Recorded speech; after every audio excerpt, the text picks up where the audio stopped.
Isang mapagpalang araw po sa inyo mga idol. Ito po muli ang inyong lingkod, Kuya Blair.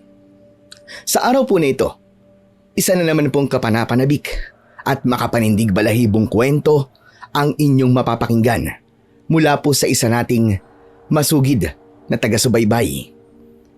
Matuto po tayo at kilatisin ang kanyang nakakakilabot na karanasan. Pakinggan at panoorin niyo rin po kung paano ko po isabuhay ang bawat karakter na tampok po sa kwentong ito.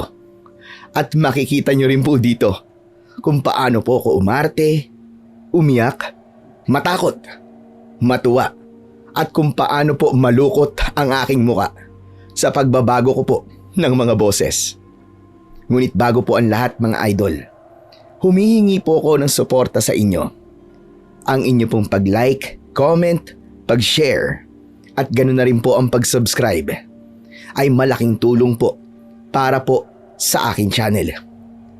Kaya please po mga idol, mga ka-adik, huwag po nating kalimutan. Ngayon pa lang po ay sobra na po akong nagpapasalamat sa inyo sa walang sawa niyo pong pagsuporta sa aking YouTube channel. Sige o, huwag na po nating patagalin pa. Simulan na po natin ang kwento. Tungkulin ng isang pulis ang ipagtanggol ang mga mamamayan ng kanilang lipunan. Sila ang nanguhuli sa mga magnanakaw, nanguhold up, mandurukot, pumapatay at marami pang iba. Ngunit paano kung ang mga kriminal na makakaharap nila ay hindi tao? Magagawa pa rin kaya nila ang tungkulin kung imbis na tapang ay takot ang mangingibabaw sa kanila? Isang mapagpalang araw po sa inyo, Kuya Blair. Marami pong salamat sa araw-araw niyong pagbabahagi ng mga istoryang kababalaghan. Sa totoo lang po, tagapakinig din talaga ako ng inyong mga channel. Dito ako laging tumatambay para makinig ng mga kwentong aswang at kung ano-anong katatakutan na maaari din namang kapulutan ng aral sa buhay. Sa tuwing nakikinig po ko sa inyo, palagi pong bumabalik sa isip ko ang mga alaala sa personal kong pinagdaanan. May mga bagay na matagal ko nang sinusubukang ibaon sa limot. Pero sa tingin ko, ito na ang tamang pagkakataon para ikwento ko sa iba ang mga kababalaghang pinagdaanan ko. Itago nyo na lamang po ako sa pangalang SPO1 Louie Ricardo. At ito ang aking kwento. Isang kaso ang ipinahawak sa akin ng aming hepe. Ito ay tungkol sa kaso ng mga nawawalang bata at natatagpo ang wakwak ang tiyan at itinapo na lamang kung saan-saan. Sa akin ito ibinigay dahil alam kasi niya ang track record ko. Nasubok na ako at may sapat ng karanasan pagdating sa mga mabibigat at komplikadong krimen. Tulad nito, kasama ko sa misyong ito ang kabady ko na si PO1 Jason Hernandez, ang pinakabatang pulis sa aming hanay. Bago kami tuluyang lumarga para mag-imbestiga, minabuti ko munang kausapin si Hernandez para busisiin ang bawat detalye ng report na hawak namin. Inalam ko sa kanya ang lahat ng paunang impormasyon na nakuha niya at kung ano ang eksaktong sitwasyon na daratnan namin sa lugar. Hernandez, gusto kong marinig yung version mo tungkol sa kaso na to. Ano pa ang mga impormasyon na nakalap mo tungkol dito? Oh sir, ayon po sa report, may mga nawawala raw na batang kalye at mga street dwellers sa iba't ibang bahagi ng Maynila. Hindi pa nagkakaroon ng opisyal na investigasyon eh. Pero ayon sa haka-haka sir, Kagagawan daw ito ng mga sindikato, sir. Ano ka mo, sindikato? Parang imposible yata yan ha. Di ba napatigil na namin ang operasyon ng mga sindikato dito? Paano nangyari na bigla na namang may sumulpot? Di ko rin alam, sir eh. Baka mga bagong grupo na naman to na nabuo. Pero teka, ano po bang klaseng mga sindikato ang napatigil po ninyo dati? Natigilan ako sa tanong na yon ni Hernandez. Bigla ko kasing naalala yung mga naging operasyon namin noon sa kaso ng mga sindikatong nangingidnap ng mga bata. Agad kong inilabas ang mga personal files o backup copies ko para ipakita ito sa kanya. Naglalaman ito ng mga police blotter, affidavit of complaint kung saan nakasulat ang kwento ng saksi o magulang ng mga nawawalang bata. Ipinakita ko din ang mga isinigawa kong spot report, investigation profile, sketch at lahat ng may kinalaman sa kaso. Matyaga niyang pinasadahan ang lahat ng mga dokumentong ibinigay ko sa kanya. 5 taon na din mula nang mapatigil namin sa operasyon ng sindikatong yan na nangunguha ng mga batang kalye para ipagbili sa mga dayuhan yung mga bata. Sindikatong nangingidnap ng mga batang kalye? Sir, bakit mga batang kalye ang kinukuha nila? Bakit yung mga walang-wala pa sa buhay ang pinupuntirya nila?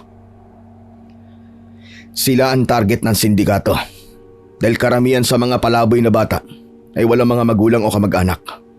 Ibig sabihin, kapag nawala mga to, wala maghahanap, di ba? Pangalawa, wala silang permanenteng address. Wala silang bahay. At pakalat-kalat lang. Madali lang para sa mga kurimaw na to ang basta na lang manguha o dumampot na mga bata. Kumbagay para lang silang namumulot. Organs. Laman loob. Oo, ito. Tignan mo mga larawang ito. Ito yung mga picture ng mga batang natagpuan doon sa may ilog Pasig. Kung mapapansin mo, biyak ang mga tiyan nila at wala silang laman loob. Ito, tignan mo. O di ba? Wala na siyang puso. Wala nang atay, pati mata. At mismong balat, kinuha sa kanya. Grabe naman yan, sir. Wala silang awa. Parang halimaw ang may gawa niya na. Walang konsensya. Demonyo. Bakit nila ginagawa ang ganyang karumal-dumal na krimen sa mga bata namang walang kalaban-laban?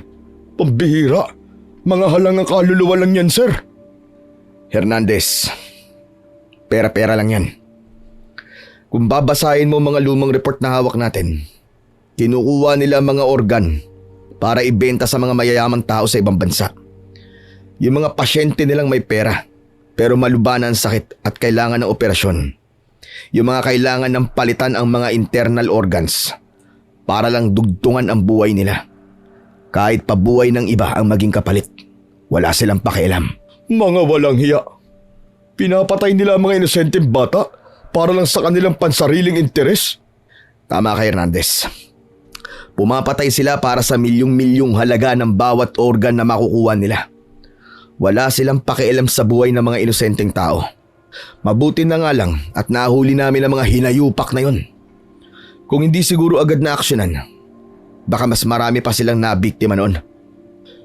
Pero sir, kung nahuli nyo na sila noon, bakit kaya parang may bago na namang grupo na sumibol ngayon? At parehong-pareho pa ng operasyon nila, mga batang kalsada rin ang tinitira. Hindi kaya sir, may mga nakatakas sa mga yan at bumubuo uli ng bagong galamay? Yan din ang iniisip ko nung una eh. Sa ganitong klase ng dumi ng trabaho, parang kabutihan na kapag pinutol mo ang isa, may susulpot na bago dahil sa laki ng perang sangkot. Ganun yun, Hernandez. Sir, sandali lang. Meron pala akong litrato ng biktima na nahanap nila kanina. Teka, eto sir oh. Agad kong tinignan ang litratong hawak niya.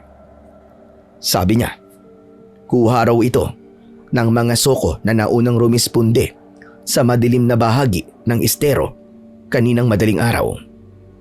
Noong 1998, hindi pa uso ang digital camera. Kaya itong hawak ni Hernandez ay yung dinigatibong litrato na mabilisang pinadevelop. Medyo malabo at magaspang ang texture. Pero kitang-kita ang lagim na sinapit ng biktima. Pagkakuha ko sa litrato, parang biglang huminto ang tibok ng puso ko. Hindi ito karaniwang nakikita ko sa mga biktima ng sindikato. Sa litrato, nakahandusay ang isang bata sa ibabaw ng tumpok ng basura. Biyak ang tiyan at wala ng lamang loob. Ngunit ang ipinagtataka ko, marami siyang malalalim na kalmot sa buong katawan.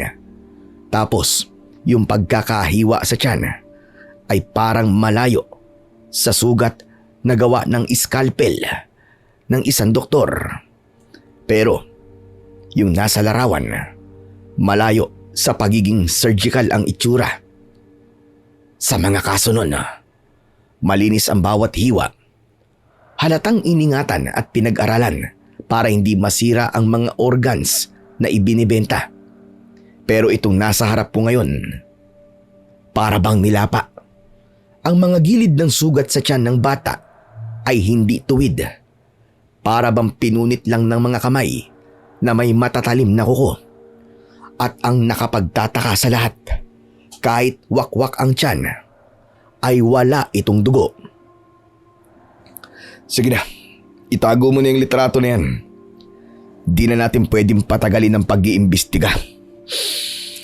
Nag-aalala ako na baka kikilos na naman ng mga yan at makakuha ng mga bagong biktima. Sige na, ayusin mo na mga gamit mo. Siguraduhin mong puno ang load ng baril mo at may extra kang flashlight. Lalabas tayo mamaya madaling araw. Madaling araw tayo mag-iimbestiga, sir? Oo, may kutob kasi ako na posibleng maaktuhan natin ang mga to sa ganung oras. Pero sir, hindi ba delikado kapag ganung mga oras? Maraming mga masasamang loob na nagkalat sa madaling araw. Yun na nga ang punto, Hernandez eh. Kung kailan sila lumalabas, doon tayo dapat nandun. Kung maghihintay tayo ng sikat ng araw, wala tayong mahuhuli ni isa. Oo nga, sabagay sir, tama ho kayo.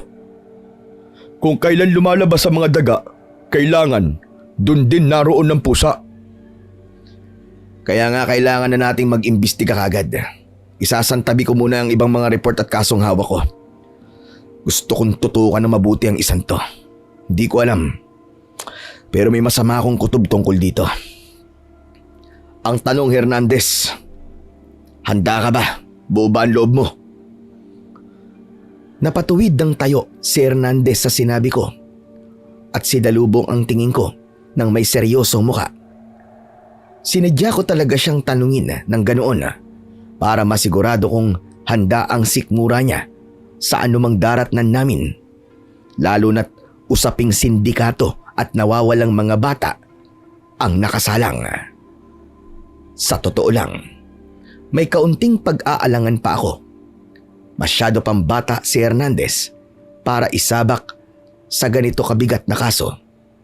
Baka mabigla siya sa lupit ng realidad sa kalsada. Pero naisip ko, dito rin naman ako nagsimula noon. Hindi ka magiging veterano kung hindi ka dadaan sa hirap at apoy. Kaya naman, anuman ang isagot niya sa akin nung oras na yun, nakahanda kong tanggapin ang desisyon niya kung sasama siya o magpapaiwan na lamang muna sa istasyon. Sa ngalan ng kapulisan at tungkulin, buong loob kong tinatanggap sir na maging bahagi ng misyong ito at samahan kayo sa kahit na anong paraan ng pagkakataon. Matapos sabihin yun ni Hernandez, sumaludo ito nang may tindig, kaya naman tumayo na rin ako upang ibalik ang saludo rito. Hindi ko maiwasan na mapangiti dahil nakikita ko ang kabataan ko sa kanya. Yung tapang, lakas ng loob at pati na rin yung dedikasyon niya sa tungkulin. Sige na, maganda ka na. Ikondisyon mo ang sarili mo. Sige po, permission to leave sir. Sige, pwede ka na umalis. Thank you, sir. Pagkalabas ng kabady ko, ay agad kong ibinalik ang mga file sa kinalalagyan nito. Muli pa akong napasulyap sa mga larawan at hindi ko maiwasan na maalala ang isang batang kalye na kakilala ko sa Maynila, si Jacob. Siya yung madalas kong dinadalaw at dinadalhan ng pagkain sa tuwing rumoronda kami sa mga kalye ng Maynila. Minsan ko na siyang inaya sa bahay na manirahan pero hindi niya raw maiwan ang kalye pati na ang mga kasama niyang bata. Doon na raw kasi siya nasanay at baka manibago raw kapag lumipat sa isang bahay. Nirespeto ko ang desisyon na yon ni Jacob. Kaya naman, pagdalaw at pagtulong ang tanging magagawa ko sa kanya. Hindi ko tuloy maiwasan na makaramdam ng pag-aalala para sa kanya. Dahil kung tama ang kutob kong bumalik na nga ang mga nambibiktimang sindikato, mukhang delikado ang kalagayan ni Jacob. Jacob, sana hindi ka kasama sa mga batang nawawala na nandito sa latest report. Hindi kakayanin ang konsensya ko kapag may nangyaring masama sa'yo. Napabuntong hininga ako habang tinatapos ang pag-aayos ng aking mga papeles. Nang masiguro kong ayos na ang lahat, may isang bagay akong naalala kaya agad kong binuksan ang drawer sa itaas ng aking lamesa. Dahan-dahan kong inilabas ang aking .45 caliber pistol. Isang pamanang sandata mula sa aking yumaong ama na naging mahusay ring pulis sa Maynila nung kapanahunan niya. Iba ang kutob ko sa kasong to. Mukhang magagamit kita ngayon. Hindi lang ang baril ang naroon sa tabi nito, ay kinuha ko ang isang maliit na kahon na naglalaman ng mga balang gawa sa purong pilak. Sa tabi nito, naroon ang isang lumang medalyon. Dinampot ko ito at pinagmasdan. Naalala ko tuloy ang lolo ko na nag-alaga sa akin noon sa probinsya. Sa kanya kasi galing ang medalyon na hawak ko. Sa Maynila ako ipinanganak. Pero sa probinsya ako tubo at namulat at lumaki. Noong mamatay ang nanay ko, dinala ako ni tatay sa probinsya para ipaalaga sa aking lolo.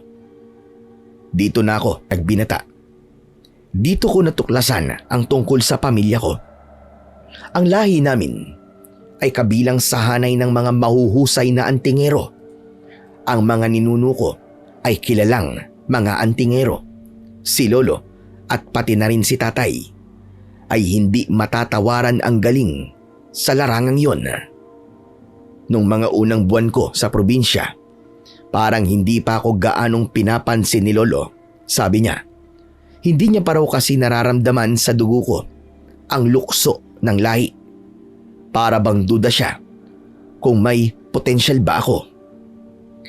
Pero nagbago ang lahat nung minsang may lumusob na mga aswang sa baryo namin.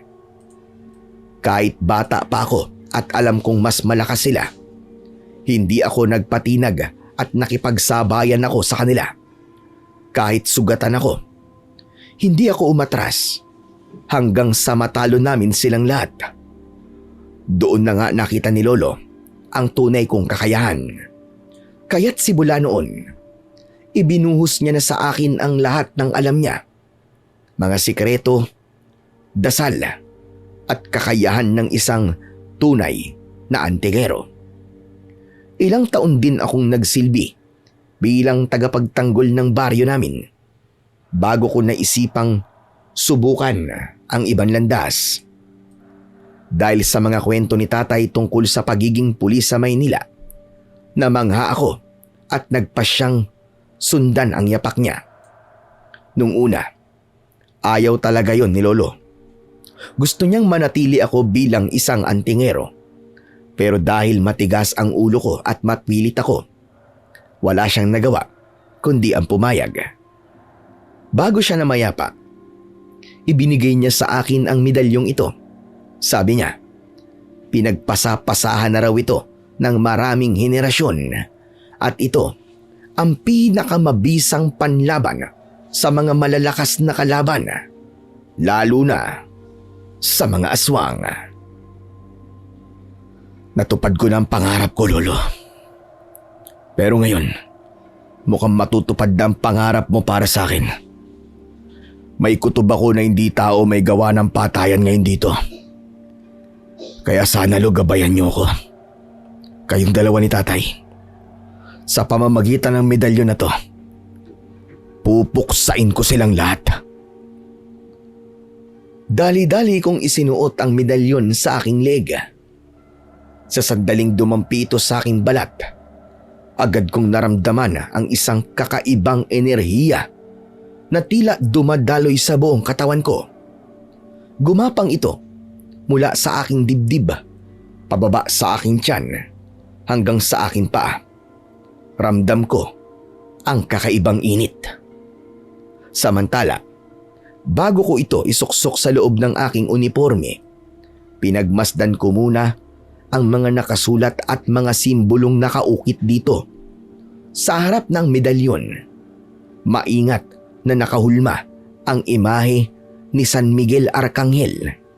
Hawak niya ang isang espada at timbangan. Mga simbolong kumakatawan sa katapangan, kapayapaan at katarungan. Ayon kay Lolo, siya ang pinuno ng hukbo ng Diyos na tagapagtanggol laban sa lahat ng anyo ng kasamaan. Itinuturing din siyang tagahukom, ang nagpapanatili ng balanse at hustisya sa mundo. Binaligtad ko ang medalyon para tignan ang likuran nito. Doon ay nakaukit ang isang trianggulo na may mata sa gitna. Maraming haka-haka ang mga tao tungkol sa simbolong ito. Pero para kay Lolo, simple lang ang kahulugan nun: saksi at tagamata. Ang sino mang humahawak ng medalyong ito ay nabibigyan ng kakaibang kakayahan at proteksyon. Basta ang layunin ay magtanggol sa mahihina at maging patas na tagahukom, gaya ni San Miguel. Hindi ko pa alam ang mga kaya mong gawin. Pero umaasa akong magagamit kita ng maayos at may pangangalaga. Matapos kong sabihin ito, ay itinago ko na ang kwintas sa loob ng aking uniforme. Naghanda na rin ako at inayos ang aking mga gamit. Nilagay ko sa bandang bewang ko ang lumang baril para mabilis makuha kung sakaling gagamitin ko ito. May isa pa akong baril at yon ang ginagamit ko sa tuwing may bigla ang misyon. Meron din akong medkit, baton, radyo at posas. Bukod doon, meron akong daladalang patalim na nakalagay sa gilid ng mahaba kong sapatos na pangpulis. Matapos masiguro na kumpleto na ang kagamitan ko, muli kong ibinalik ang atensyon ko sa report tungkol sa mga nawawalang batang kalye. Muli kong binasa yon, pero wala akong nakitang iba pang mahalagang impormasyon. Hindi ko rin namalayan na lumipas na pala ang oras, kaya naman ng 8:00 na ng gabi. Nagpasya na akong lumabas ng istasyon upang magkape sa karinderyang malapit doon. Napangiti ako dahil nakita ko ang pinakamatandang nagtitinda sa lugar namin. Yun ay walang iba kundi si Manang Teresa. Manang, dating gawi, isa nga pong black coffee. Makalipas ang ilang minuto, iniabot ni Manang Teresa ang tasang may mainit na kape. Kasabay nun, isang platito na may matigas na tinapay. Naku Manang, kape lang po ang in-order ko. Medyo busog pa po kasi ako eh. Ano ka ba? Libre yan. Mukhang may lakad ka babaya kaya kailangan mong kumain kahit tinapay lang. Para na rin yan sa palagi mong pagbabantay sa lugar natin. Halos wala na ang kriminal na nagkalat mula ng madistino ka rito. Ginagawa ko lang naman po ang tungkulin ko, Manang. Siyempre bilang tapat na pulis, kailangan ko talagang panatilihin ang katahimikan at kapayapaan dito. Yun nga lang ho, may nakarating na naman kasi na report tungkol sa... Hindi ko na ituloy ang sasabihin at napatulala ako sa umuusok na kape sa hawak kong tasa ngayon. Hindi ko maiwasan na maalalang muli yung mga pangyayari at krimen. 5 taon na ang nakaraan dahil sa mga walang pusong sindikato. Oh, ano ba yon? Mukhang ang lalim ng iniisip mo. Tungkol ba yan sa nababalita ngayon na may nagkalat ulit na sindikato rito sa Maynila? Teka, Manang, paano niyo po nalaman yon? Kakapasok pa lang po ng report sa amin kanina. Sus, ano ka ba? Matagal na ako rito sa Maynila. Dito na ako nagdalaga, nag-asawa at nagkaanak hanggang sa naging puti na ang lahat na buhok ko. Walang balita ang hindi dumadaan sa pandinig ko. Minsan nga mas nauuna ko pang malaman kaysa sa inyong mga pulis na nasa loob ng presinto. Oo nga pala, munti ko na makalimutan yun, Manang ah. Totoo rin pong sinasabi nila na may pakpak ang balita. Nakakarating kung saan-saan at kung kani-kanino. Sinabi mo pa. Pero Manang, seryoso po ko.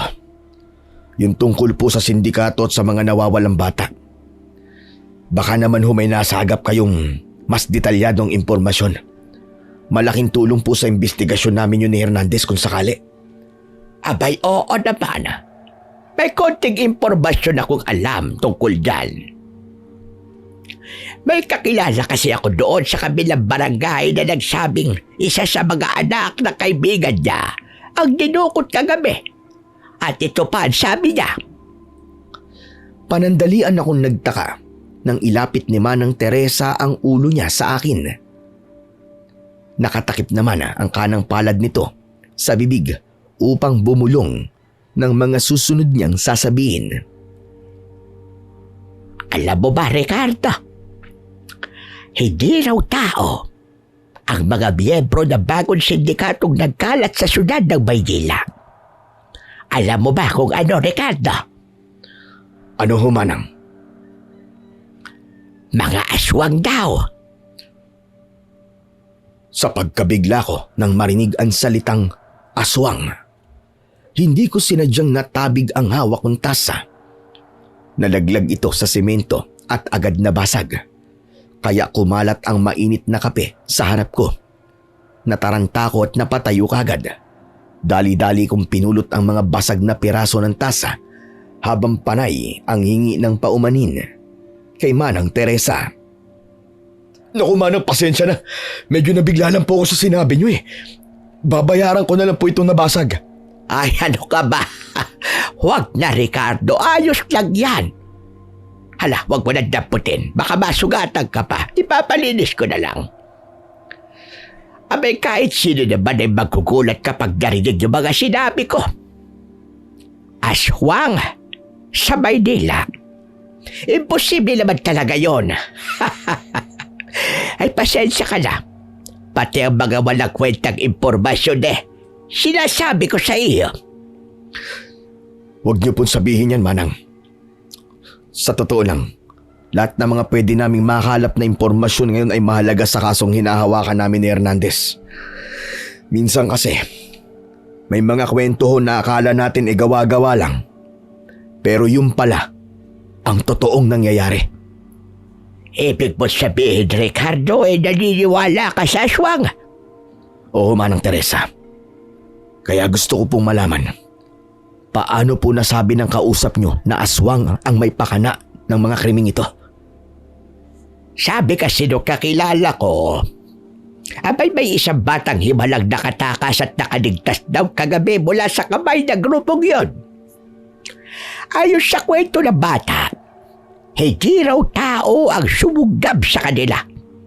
Nung tinanong daw siya kung anong itsura, ang sabi ng bata ay pula raw ang mga mata ng mga lalaking yon at matatalim ang mga ngipin.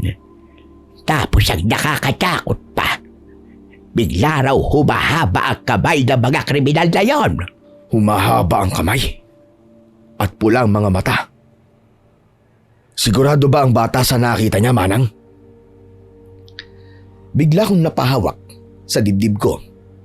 Doon sa pwesto kung saan nakasabit ang medalyon sa loob ng uniforme ko. Ramdam ko ang bilis ng tibok ng puso ko ng mga sandaling yon. Dito ko napagtanto na yung hinala ko at yung mga sinasabi ni Manang Teresa ay nagtutugma na. Hindi nga tao ang nasa likod ng krimeng ito. Yun na nga. Sabi naman nila, baka raw guni-guni o gawa-gawa lang ng bata yung kwento niya. Baka raw na trauma at inisip na aswang ang mga kidnapper. Pero Manang, paano kung totoo ang sinabi ng bata? Paano kung hindi lang siya guni-guni o gawa-gawa lang? Naku Ricardo, paano naman kung hindi totoo? Alam mo, kung ako tatanungin mo, hindi talaga ako naniniwala sa mga ganyang aswang-aswang na yan. Abay dito na ako tumanda sa Maynila. Pero kahit minsan wala pa akong nakikitang engkanto, maligno, o kahit na anong nilalang na sinasabi nila. Maging aswang. Para sa akin, mga tao pa rin ang gumagawa ng masama sa kapwa nila. Mas nakakatakot ang tao kaysa sa mga kwentong mga kababalaghan na yan. Sa bagay, mahirap nga namang maniwala sa mga bagay na hindi mo pa nakikita ng sarili mong mga mata. Totoo yan. Kaya sa tingin ko, mas mabuting mag-focus tayo doon sa sindikato. Baka naman mga nakadroga lang yung mga yan, kaya akala ng bata inandilisik ang mga mata at para mga hayop kung kumilos. Abay sa dami ba naman ang adik ngayon? Hindi imposible na ganun ka ang nangyari. Sana nga, ganun lang yun, Manang. Sana nga mga ordinaryong kriminal lang ang kailangan naming harapin. Siya nga po pala, alam niyo po ba kung saan ko makikita yung bata na nakaligtas? Kilala mo siya, iho? Siya si Jacob. Di ba't anak-anakan mo batang yun? Ano? Si Jacob? Sigurado ba kayo, Manang? Oo naman, Ricardo. Yung batang laging tumatambay rito sa kanto na madalas mo binibigyan ng barya at tinapay. Siya mismo ang batang nakatakas kagabi sa kamay ng mga kidnapper. Diyos ko, ang batang yun. Sige, alis na po ako. Kailangan ko pong puntahan si Jacob. Hindi ko na hinintay pa ang mga sunod na sasabihin ni Manang Teresa. Isang mabilis na pagtakbo ang ginawa ko, pabalik sa harap ng aming police station. Nang makuha ang susi sa aking bulsa, agad kong pinaandar ang motor ko. Sakto namang nakita ko si Hernandez, kaya naman tinawag ko siya at pinaangkas ko. Sir, saan pupunta natin? May kakausapin lang tayo. Pinatakbo ko ng mabilis ang motor. Hindi ko alam, pero ng mga sandaling yon, mas lalong bumilis ang kabog ng dibdib ko. Kahit narinig kong nakatakas si Jacob sa kamay ng mga hayop na yon, hindi pa rin ako mapakali. Mas lalo lang akong kinabahan para sa bata. Kilala ko ang lahing aswang. Alam ko kung paano sila gumalaw. Hindi sila titigil hanggat hindi nila napapatahimik ang sinumang nakakasaksi sa ginagawa nila. Alam kong babalikan at babalikan nila si Jacob para siguraduhin hindi makapagsasalita ang bata para patahimikin. Kaya kailangan kong maunahan ang mga aswang. Kailangan kong iligtas si Jacob dahil hindi ko mapapatawad ang sarili ko kung may masamang mangyayari sa batang yon dahil sa bagal ko. Sir Ricardo, parang ang bilis po ng pagpapatakbo nyo ngayon ah. Bagalan nyo naman ho. Baka maaksidente ho tayo niyan. Hindi tayo maaaksidente, Hernandez. Huwag kang mag-alala. Kailangan kong magbadali dahil baka hindi na natin maabutan yung batang gusto kong makita at puntahan.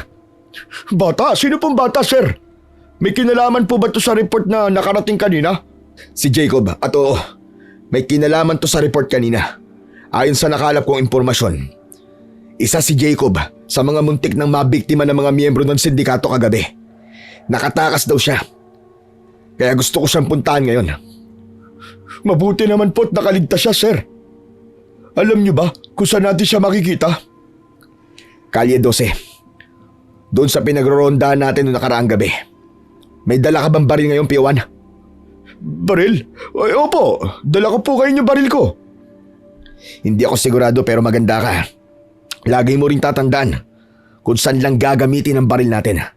Naalala mo pa ba? Opo, sir. Hindi tayo basta-basta nagpapaputok ng baril dahil sa gusto lang natin. Kahit kaharap na natin na isang kriminal, hindi tayo gagamit ito hanggat wala pang sitwasyon sa isang malalang panganib. Pwede rin kung sakaling may emergency o kaya naman may tawag na tungkulin. Magaling. Mukhang handa ka na nga para sa misyong to. Sunod kong tanong. Hernandez, nakakita ka na ba ng aswang? Sandaling natahimik ang kasama ko. Mukhang nabigla sa sumunod kong naging tanong. Naiintindihan ko naman yun dahil baka first time niya ring marinig ang katagang aswang. Hindi ko maiwasan na matawa ng mahina dahil kung nakikita ko lang ang mukha niya ng mga sandaling yon, baka kinakabahan na siya o natatakot. Hoy Hernandez, ayos ka lang ba? Natahimik ka. Ang tanong ko sa'yo, naniniwala ka ba sa aswang? Sir, bakit niyo naman po natanong yan? Hindi naman po siguro aswang ang makakalaban natin kung sakali, no? Ang ano po kasi, sir, hindi ko maintindihan eh. Random po ba, sir? Hindi random yun. Seryosong tanong yan.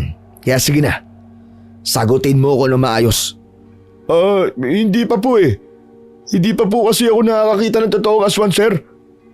Hernandez, makinig ka sa akin. Maniwala ka, totoo mga aswang.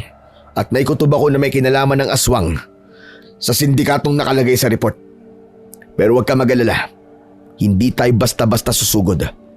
May alam ako tungkol sa kanila at alam ko kung paano sila lalabanan. Naiintindihan mo? Basta siguraduhin mong hindi ka lalayo sa akin. Yun ang naging huling pag-uusap namin habang nasa motor kaming dalawa. Mukhang sineryoso rin ito ang naging tanong at mga sinabi ko. Ilang minuto narating na namin ang Kalye 12 na sinasabing lugar ni Manang Teresa kung nasaan si Jacob. Pagbaba ng motor, agad kong inihandaan sarili ko at sinimulan ang paghahanap. May iilang mga tao ang naglalakad sa kalsada pero wala kaming nakikitang mga bata ng sandaling yon. Mukhang nalaman na ng mga tao ang tungkol sa sindikato kaya mukhang hindi na rin sila lumalabas sa gabi. Pero hindi sa mga kagaya ni Jacob dahil wala nga silang sariling bahay. Maghiwalay tayo, Hernandez. Saka ng direksyon ka maghanap at magtanong-tanong. Tanungin mo kung nakita nila si Jacob. Kilala ng mga tao yun dahil matagal na siyang pag-alagala dito sa Kalye 12. Kontakin mo ko kapag may nakakalap ka ng impormasyon. Yes, sir. Masusunod po. Naghiwalay nga kaming dalawa. Agad kong tinahak ang kaliwang direksyon ng kalyeng yon. Nagtanong-tanong sa mga taong dumadaan pero wala ni isa sa kanila ang nakakaalam kung nasaan ang batang si Jacob. Habang tumatakbo ang oras ay palakas ng palakas naman ang tibok ng aking puso. Ilang sandali pa, medyo napabagal ang paglalakad ko nang makita ang grupo ng kalalakihang papasalubong sa dinadaanan ko. Lahat sila ay nakasuot ng kulay itim na jacket at pantalon. Meron din silang suot na bonnet sa ulo at face mask sa bibig. Nang malapit na sila sa akin, ay sinubukan ko silang tanungin. Mga sir, pwede ba ako magtanong? May kilala ho ba kayong Jacob? Isang bata na patpatin, maputi, at siguro mga bandang bewang kontas. Baka lang ho may nakita kayong ganun. Kanina pa kasi ako naghahanap eh.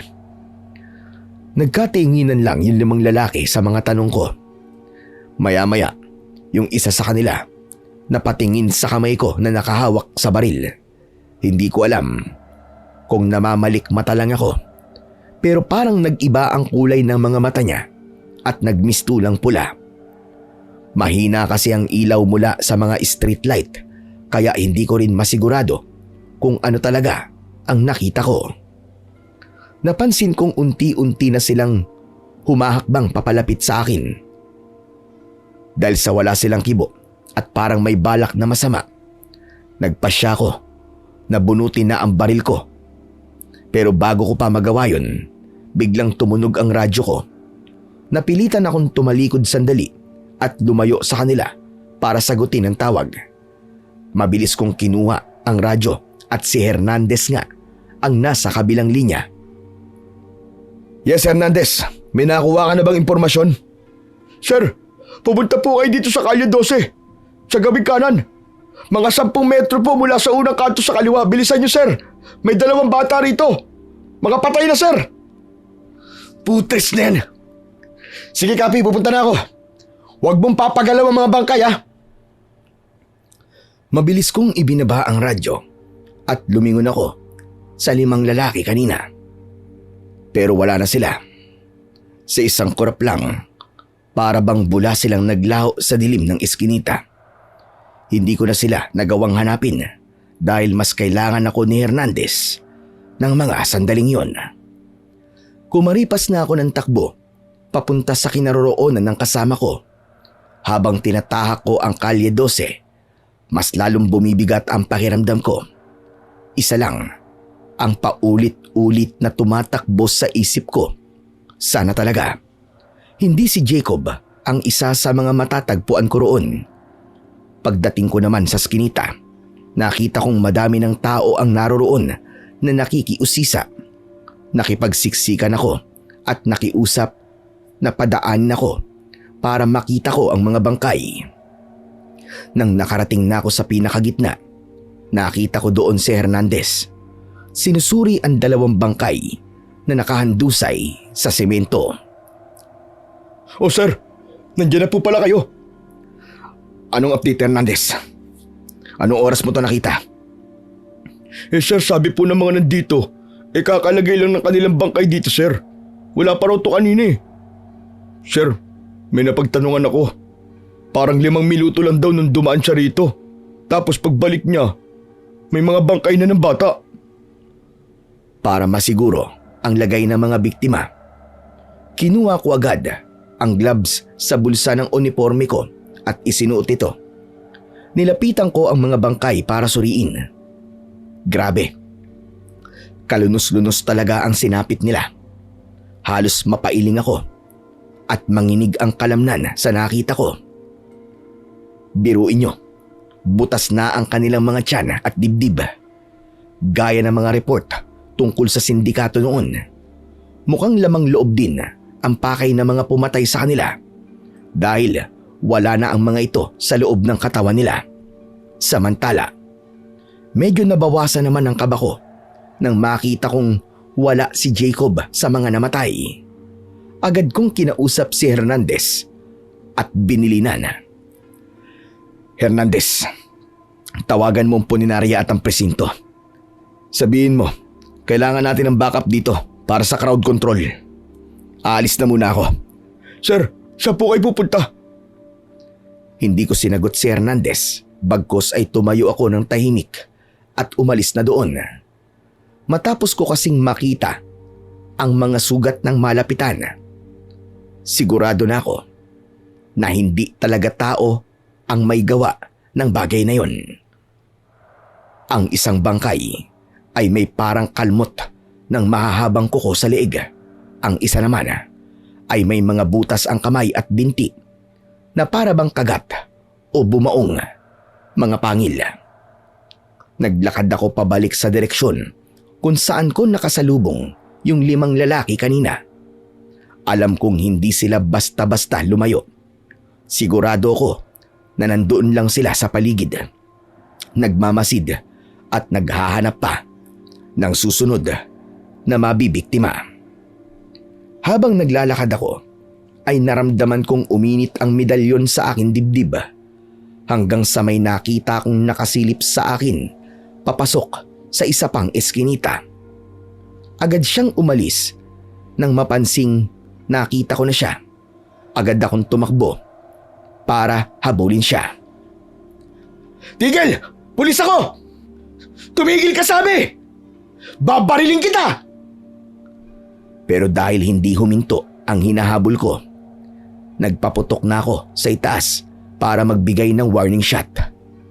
Ngunit imbis na tumigil, mas binilisan pa niya ang pagtakbo, kaya kumaripas na rin ako para habulin siya.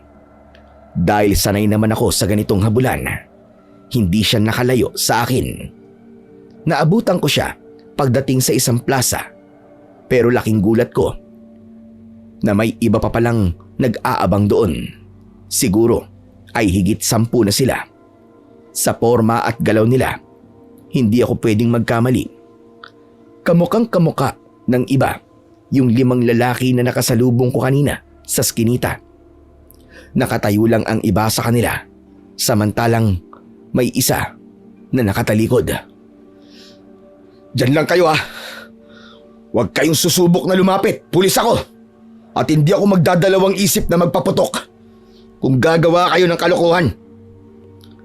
Dahan-dahan kong kinuha ang radyo ko upang kontakin si PO1 Hernandez at ang iba ko pang kapwa pulis. Pipindutin ko na sana ito, pero napahinto ako nang may marinig akong ungol. Napatingin ako sa kasama nilang lalaki na nakatalikod pa rin sa akin. Hoy, ikaw! Humarap ka rito! Ano yung hawak-hawak mo, ha? Inihanda ko ang aking baril at itinutok sa lalaki. Maya-maya pa, humarap ito. At doon, nakita kong bit-bit niya ang isang batang nakagapos ang mga kamay at paa. May takip din itong panyo sa bibig, kaya hindi makapagsalita o makasigaw. Nanlaki ang mga mata ko nang makumpirma ko na ito ang batang hinahanap ko, si Jacob. Sa galit, dahan-dahan akong naglakad habang nakatutok pa rin ang baril sa kanila. Bitiwan mong batang yan kung ayaw mong mahuli at makulong. Kapag may nangyari sa kanya na hindi maganda, hindi lang kulong ang aabutin mo, sigurado ko. Bibilang ako ng 3. Kapag hindi mo pa siya binitiwan, hindi ako magdadalawang isip na magpaputok ulit ng baril sa inyo. 1, 2. Napahinto ako sa pagbibilang at nagulat ako nang biglang tumalon papunta sa harap ko ang isa sa mga lalaki. Hinampas nito ang hawak kong baril, kaya naman tumilapon yun sa hindi kalayuan. Ako naman ay napahiga sa sementadong kalye at dumagan naman sa akin ang lalaki. Pilit ko talaga siyang tinutulak, pero sadyang napakalakas nito. Doon ko lang din napagtanto ang totoong wangis niya nang alisin nito ang kanyang face mask. Tumambad sa akin ang mabalahibo niyang muka. Pulang-pula ang mga mata at mahaba ang matatalim na mga ngipin. Ilang saglit pa, dahan-dahang lumalabas sa bibig niya ang gumagalaw at napakahaba niyang dila na animo ay sawa. Tumulo pa sa leeg ko ang laway nitong napakalagkit at napakabaho. Anak ng putya! Mga aswang nga kayo! Agad kong hinila ang baton na nasa tagiliran ko. Gamit ang lakas, bahagya ko tong itinulak at inihampas sa mukha niya. Tumalsik yun habang nagsisisigaw dahil sa sakit mula sa tumamang baton sa kanya. Agad naman akong tumakbo ng mabilis at binunot ang baton sa tagiliran ko. Gamit ang buong lakas, itinulak ko siya at hinampas ng pabalya sa mukha. Tumalsik siya at napasigaw sa sakit dahil sa lakas ng tama ng baton. Agad akong tumayo at naghanda sa pwedeng mangyari. Pero sa pagkakataong yun, hindi lang isa sa kanila ang nag-iba ng itsura. Sabay-sabay silang nagpalit ng anyo sa harap ko. Nanlisik ang mga mata nila. Humaba ang mga kuko na animo ay mga kutsilyo at lumabas ang mga matutulis at mahahabang pangil hanggang sa naging ganap na silang mga aswang. Tama nga ang hinala ko. Mga aswang nga kayo. Mga hayop kayo. Hindi na kayo nakontento sa probinsya at dinala nyo pa ang pagkahayop nyo dito sa Maynila. Huwag kang makialam sa amin. At bakit naman hindi? Masama yung ginagawa nyo, mga demonyo kayo. Ibigay nyo sa akin yung batang yan. Ibigay? Sa tingin mo ba? Ganun lang kadali yun. Mahalaga sa amin ang batang ito. Kaya hindi ko siya ibibigay sa'yo. Ang mabuti pa, umalis ka na. Kung gusto mo pang mabuhay. Tinatakot mo ba ako? At sa tingin mo magpapasindak ako sa'yo? Hindi nyo ako kilala. Hindi nyo alam kung ano ang pwede kong gawin sa inyo. Kaya habang hindi pa nauubos ang pasensya ko at hindi pa nagsasalubong ang kilay ko, bitiwan nyo na ang batang yan. Ang lakas din ang loob mo. Nag-iisa ka lang. Pero kung makaasta ka, para kang may isang hukbo na kasama. Wala kang laban sa amin, pulis. Tao ka lang. Kami, makapangyarihang aswang na bukaw. Tao lang ako. Oo, tao lang ako. Pero ang taong to ang tatapos sa inyong lahat. Hindi nyo ako matatakot sa mga paungol-ungol nyo na yan. Hindi ako paninindigan ng balahibo sa inyo. Kaya kung ako sa inyo, ibigay nyo na sa akin ng bata. O papatayin ko kayong lahat ngayon din. Matapang ka talaga, lalaki. Sige, ibibigay ko sa iyo ang gusto mo. Mga kasama, patayin ang pulis na yan. Hanggang dyan na kayo. Binabalaan ko kayo. Hinawakan ko ng maigpit ang baton ko. Nang unang sumugod ang tatlong aswang, sinalubong ko sila kagad. Isang malakas na hampas sa panga ang nakuha nung una.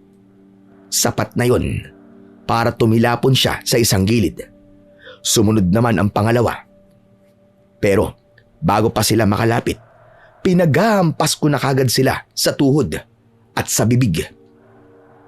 Maririnig ang lagutok ng kanilang mga buto sa bawat tama ng baton ko. Yung isa pa na sumubok lumundag sa likod ko, pero mabilis kong nasakote ang ulo. Sa sobrang higpit ng hawak ko, pinaikot ko talaga ang leeg niya. 6 na ang tumba, pero hindi pa tapos. 3 pa ang sabay-sabay na sumugod sa akin. Ngunit hindi ko na sila binigyan pa ng pagkakataong makagat o masaktan ako. Tulad ng mga nauna, baton pa lang din ang ginamit kong sandata at ito ang nagpabagsak sa kanilang siyam. Paano ba yan? Wala ka nang kasama ngayon, Diablong buwang ka. Wala nang tutulong sa'yo. Kaya kung ako sa'yo, ibigay mo na sa akin ang batang yan. Kung gusto mo pang mabuhay. Ngunit gaya kanina, muli akong nainsulto nang muli itong humalakhak ng malakas. Itinaas nito ang kaliwang kamay at itinuro ang nasa likuran ko. Mula roon, naririnig ko ang tunog ng mga buto at ungol ng mga nilalang na akala ko ay napatay ko na. Paglingon ko, isa-isa ngang bumangon ang mga aswang na kanina lang ay pinatumba ko. Anak ng putya! Imposible! Walang aswang na immortal! Pero paano kayo? Ah! Napasigaw ako sa sobrang hapdi nang maramdaman kong may bumaon sa likod ko. Tapos ay may humawak sa dalawang balikat ko at iniangat ako sa ere. Paglingon ko, nakita ko ang lalaking may hawak kay Jacob. Humaba ang kamay niya at hinawakan ako sa magkabila ang balikat. Nabitiwan ko ang hawak kong baton at saka ako napasukan ng dugo. Ilang sandali pa, may van na dumating at huminto sa di kalayuan. Agad na nagsilapitan yung mga aswang sa sasakyang yon. Nang makalapit na sila, bigla kong inihagis palayo ng lalaking aswang. Bumagsak ako sa simento at nagpagulong-gulong. Nandilim na nun ang paningin ko. Pero bago ako tuluyang mawalan ng malay, narinig ko pang nagsalita yung lalaking aswang. Hayaan nyo nang walang kwentang yan. Kailangan nating magmadali. Marami pa tayong gagawin.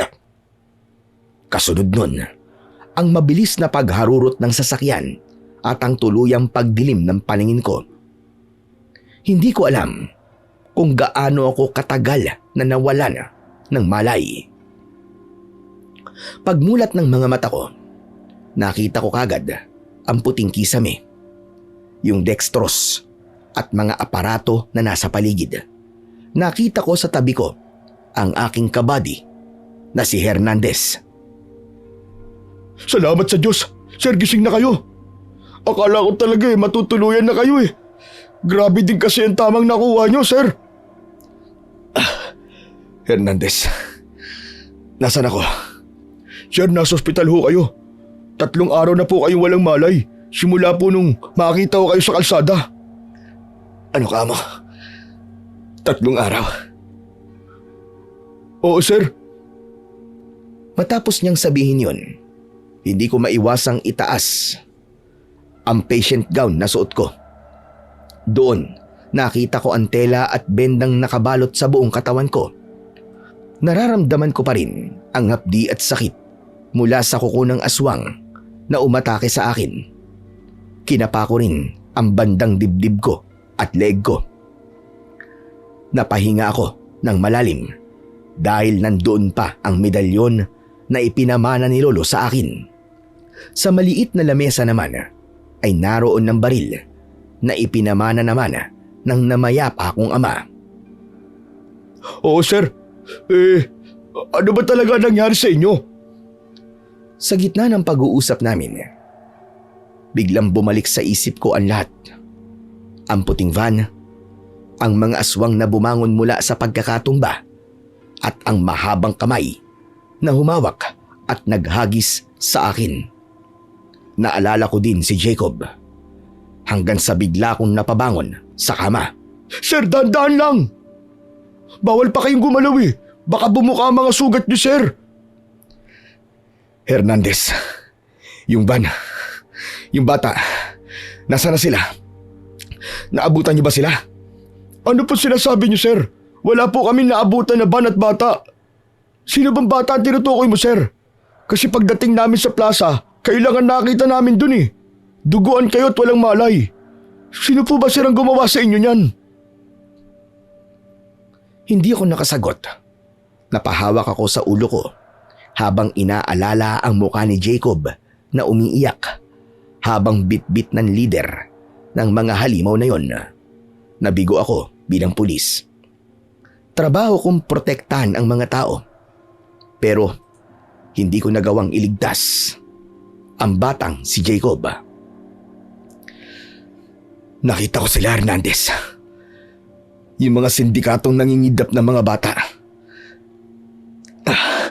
Hawak nila si Jacob. At hindi sila mga tao. Aswang ang mga hayop na yun. Kailangan ko lumabas. Hahanapin ko si Jacob. Sir, wag na matigas ang ulo mo. Mamamatay ka kung lalabas ka ngayon. Saka, mukhang wala ka pa sa katinuan, sir eh. Nagdideliryo ka ba, sir? Sana nga nagdideliryo lang ako, Hernandez. Pero nakita ko sila. Totoong sinasabi ko. Na Aswang ang mga yon, maniwala ka. At kung hindi natin sila mahahanap kagad, baka patayin nila si Jacob. Dahil sa pag-aalinlangan ni Hernandez, wala akong nagawa kundi ikwento sa kanya ang bawat detalye ng nangyari sa plaza. Isinalaysay ko kung paano kong nakaharap ang 10 lalaki na sa isang kurap lang ay nagbagong anyo sa harap ko. Hindi ko rin itinago ang tungkol sa leader nila na may kakayahang magpahaba ng braso, ang mismong umatake sa akin mula sa malayo. Ipinaliwanag ko na hindi basta-bastang sindikato ang kinakaharap namin, kundi mga nilalang na hindi tinatablan ng karaniwang bala o baton. Matapos ang kwento ko, tumahimik ang paligid. Bakas sa muka ni Hernandez ang kalituhan at hindi siya kagad nakapagsalita. Alam kong mahirap paniwalaan ng lahat, lalo na't sa gitna kami ng Maynila. Pero kailangan niyang maniwala dahil oras na ang kalaban namin dito. Kung mananatili lang ako sa kama ng ospital na ito, parang hinayaan ko na ring mamatay si Jacob sa kamay ng mga halimaw na yon. Kung ganun, sir, delikado pala ang mga yon. Paano natin lalabanan ng mga katulad nila, sir? Kaya ko sila, Hernandez. Kaya mo sila, sir? Bakit ka ganyan? Bakit munti ka na mamatay? Yun nga hindi ko maintindihan, Hernandez eh. Dapat napatumba ko na sila. Dahil may dala ko.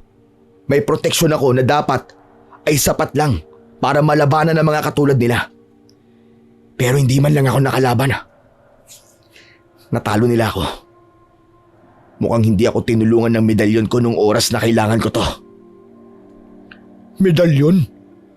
May medalyon ka suot, sir? Yung para bang agimat? Oo, Hernandez, tama ka. At galing pa to sa lolo ko. Ipinamana niya sa akin para magamit ko sa mga ganitong pagkakataon.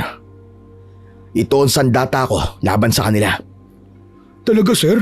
Patingin nga ako. Mabilis kong kinapa ang dibdib at kinabahan ako nang wala akong makapa. Teka, nasaan na yun? Nawawala ang medalyon ko baka po nasa kahon na yun, sir. Ibinilin nga pala sa akin ng nurse na nandun ang mga gamit nyo. Pero yung service firearm mo, sir, na kay Hepe muna at yung caliber 45 na baril mo, sir, nasa akin. Itinago ko kasi baka mamaya mapahama ka dahil sa pagdadala ng baril na yun. Salamat, buddy ha. Wala po yun. Teka lang po, sir. Titignan ko lang po yung kahon kung naroon po ang medalyon na sinasabi nyo. Mabilis na tumayo si Hernandez at lumapit sa isang mesa na malapit sa bintana ng kwarto. Nakapatong doon ang isang puting kahon na gawa sa plastik. Nang buksan niya ito, sandali siyang natigilan. Hindi niya kinuha ang medalyon bagkus ay buong kahon ang binuhat niya at ibinigay sa akin. Sir, ito po ba yung sinasabi nyo? Oo, yan nga. Yan ang medalyon na minana ko pa sa akin na mayapang lolo. Malakas ang kapangyarihan niya, Hernandez. Kaya hindi ko maintindihan kung bakit ako natalo.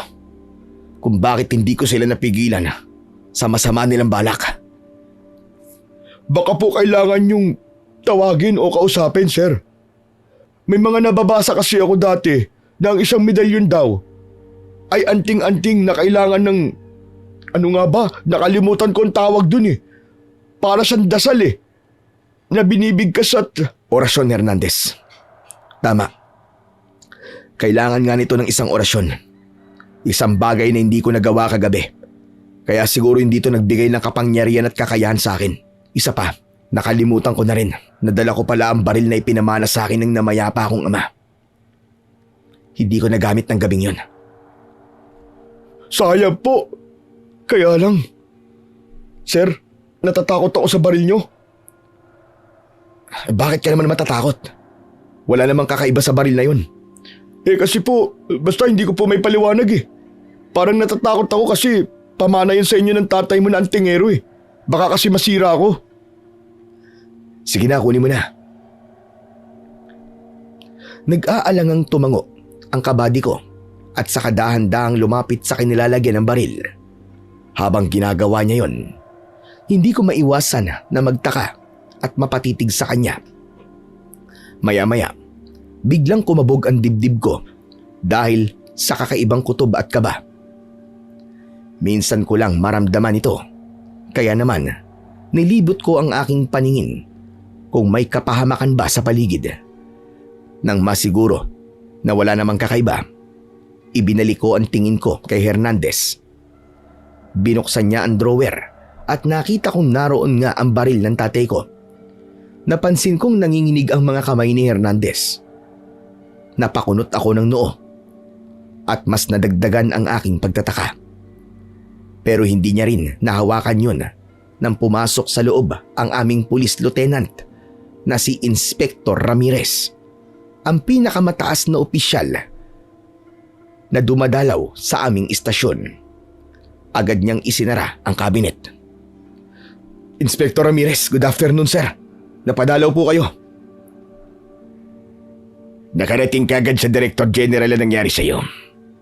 At yung kaso na hawak mo ngayon, yung tungkol sa mga sindikatong nangunguha ng mga batang kalye. Ipinadala niya ako dito para bantayan at tignan kung ano na ba talaga ang nangyayari sa misyon ninyo. Sandali akong natahimik. Hindi ko alam kung maiinsulto ko o matutuwa dahil sa mga salitang binitiwan ni Inspector Ramirez. Pero isa lang ang sigurado.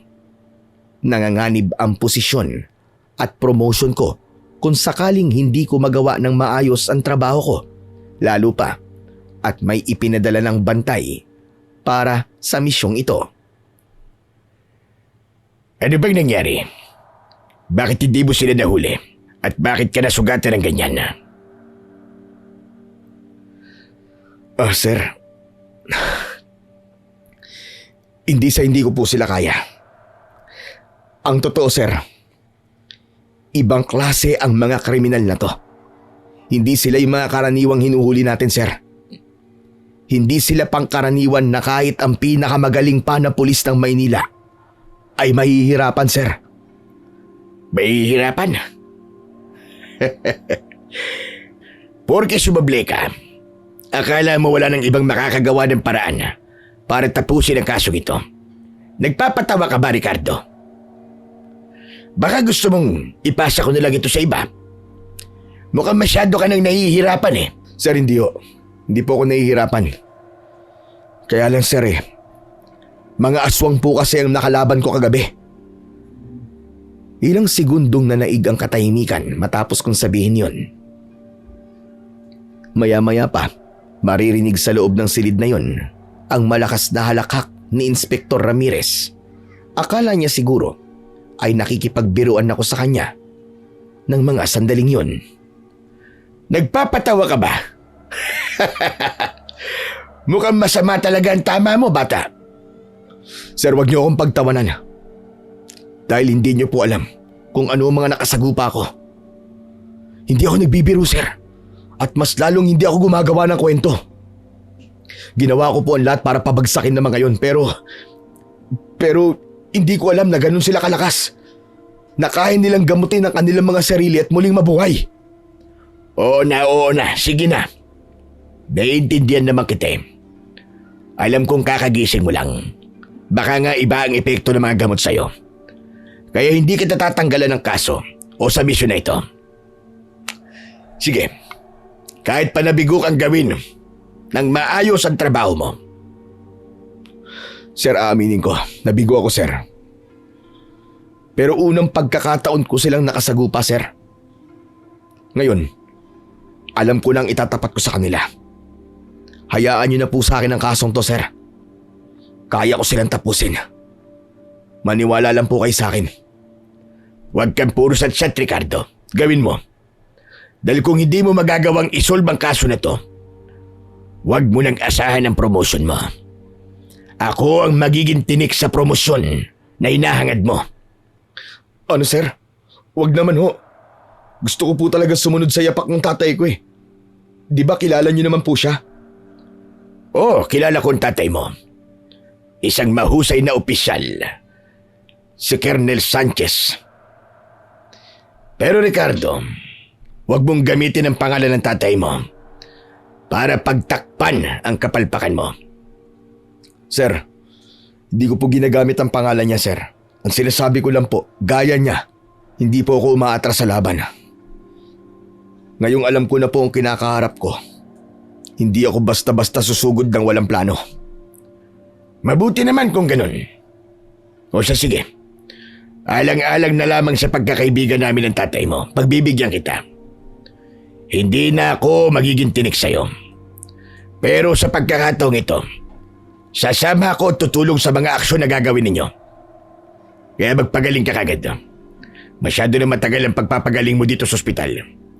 Hihintayin ko kayo ng partner mo sa police station para planuhin natin na maayos ang misyon para mahuli ang mga miyembro ng sindikato. Sige po, sir. Copy po. Matapos kong sabihin ito, ay naglakad na ang inspektor palapit sa pinto. At nang tuluyang makalabas siya, biglang tumahimik ang buong paligid. Napatingin ako sa pinto. Iniisip ko kung paano ko gagawin ang trabaho ko habang nakabantay ang isang tao na hindi naniniwala sa mga nakita ko. Pero hindi yun na mahalaga ngayon. Ang mahalaga ay ang makakilos ako kagad. Humarap ako kay Hernandez. Hernandez, ayusin mo na ang discharge paper ko. Lalabas na ako dito ngayon din. Ano, sir? Sandali lang, sir. Hindi pa kayo magaling, ah. Kakagising niyo pa nga lang, isa kasariwa pa mga sugat niyo. Baka ma-infection yan, sir. Nagsasayang tayo ng oras dito. Habang nakahiga ako dito, maraming batang mapapahamak dahil sa mga sindikato. At mga nganib din ang promosyon ko. Kaya sige na, Hernandez. Ayusin mo na ang mga papeles dito para makalabas na ako. Kaya ko na to, huwag ka mag-alala. Napakatigas talaga ng ulo niyo, sir. Sige, sir, kakausapin ko yung nurse. Pero wag niyo akong sisisihin, sir, ha? Kung biglang may mangyaring masama sa inyo. Oo na, sige na. Pinanood ko si Hernandez na lumabas ng kwarto. Nang wala na siya, ay sinubukan kong umupo. Tapos ay dahan-dahan kong ibinaba ang mga paa ko sa sahig. Ramdam ko ang hapdi ng bawat galaw ko. Pero hindi ako pwedeng magpagapi sa sakit. Sa pagkakataong yon, ay napahawak ako sa medalyon na suot ko.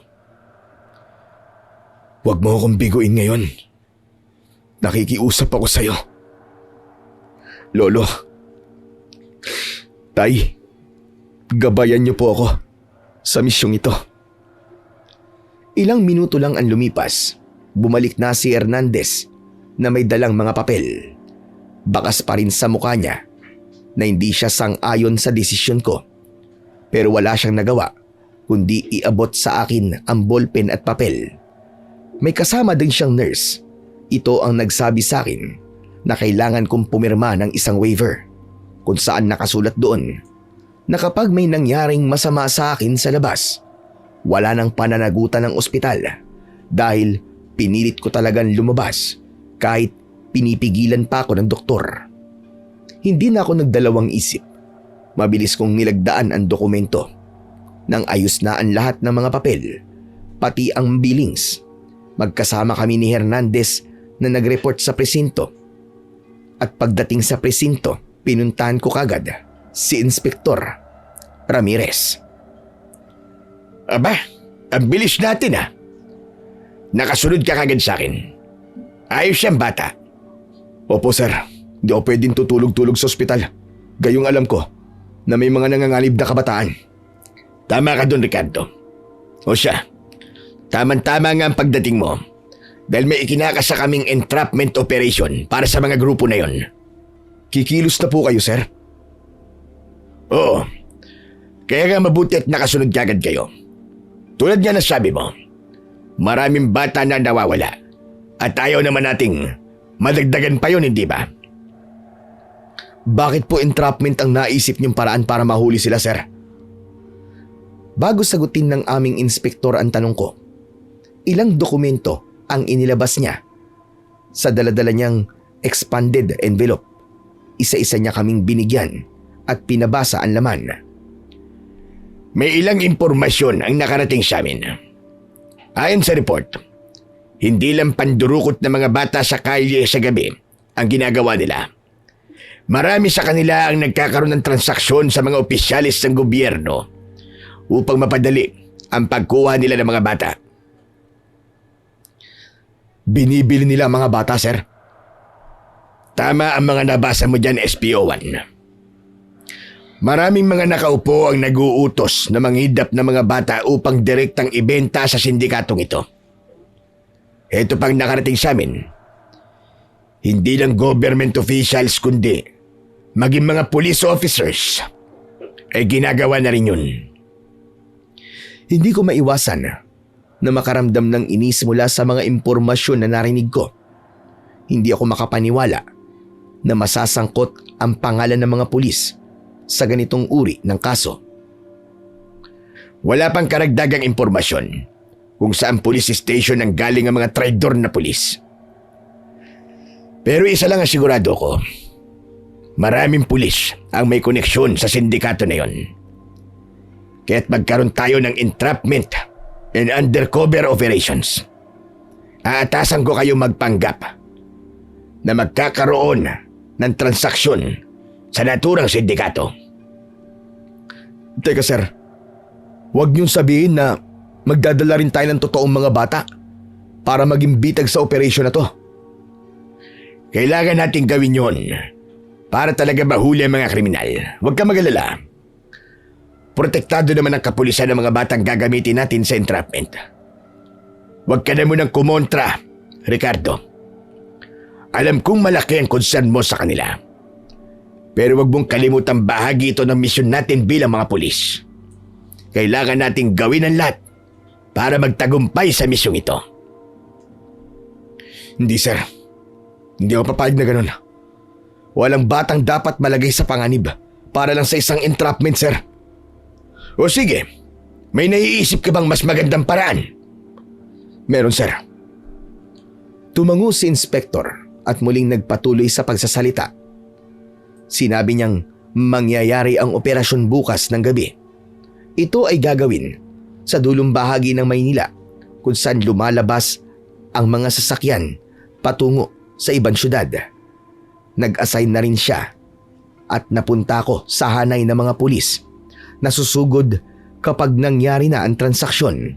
Ang kabady ko naman na si Hernandez ay kasama sa mga undercover officers na magsasagawa ng entrapment operation. Sila ang nakasakay sa van. Kasama nila ang mga asset na unano para siyang magpanggap na mga bata.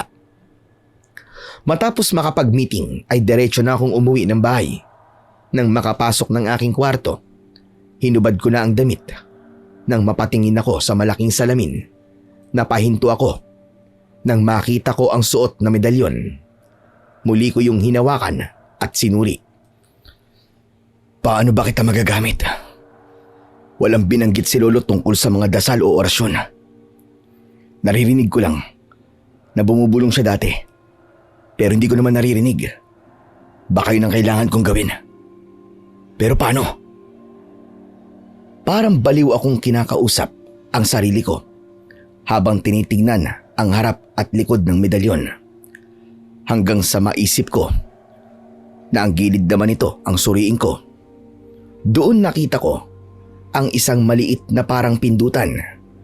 Tinusok ko yun gamit ang kuko at medyo nabigla ako nang humaba yun at lumabas sa pinakaloob ang isang piraso ng papel na nakarolyo.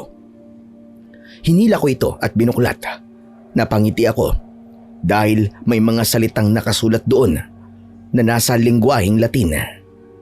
Binasa ko ang nakasulat at sa pagkakataong yun, bigla na lamang nag-init ang buong katawan ko at ang hawak kong medalyon kusang umalis sa palad ko at parang bang magnet na dumikit sa kaliwang dibdib ko.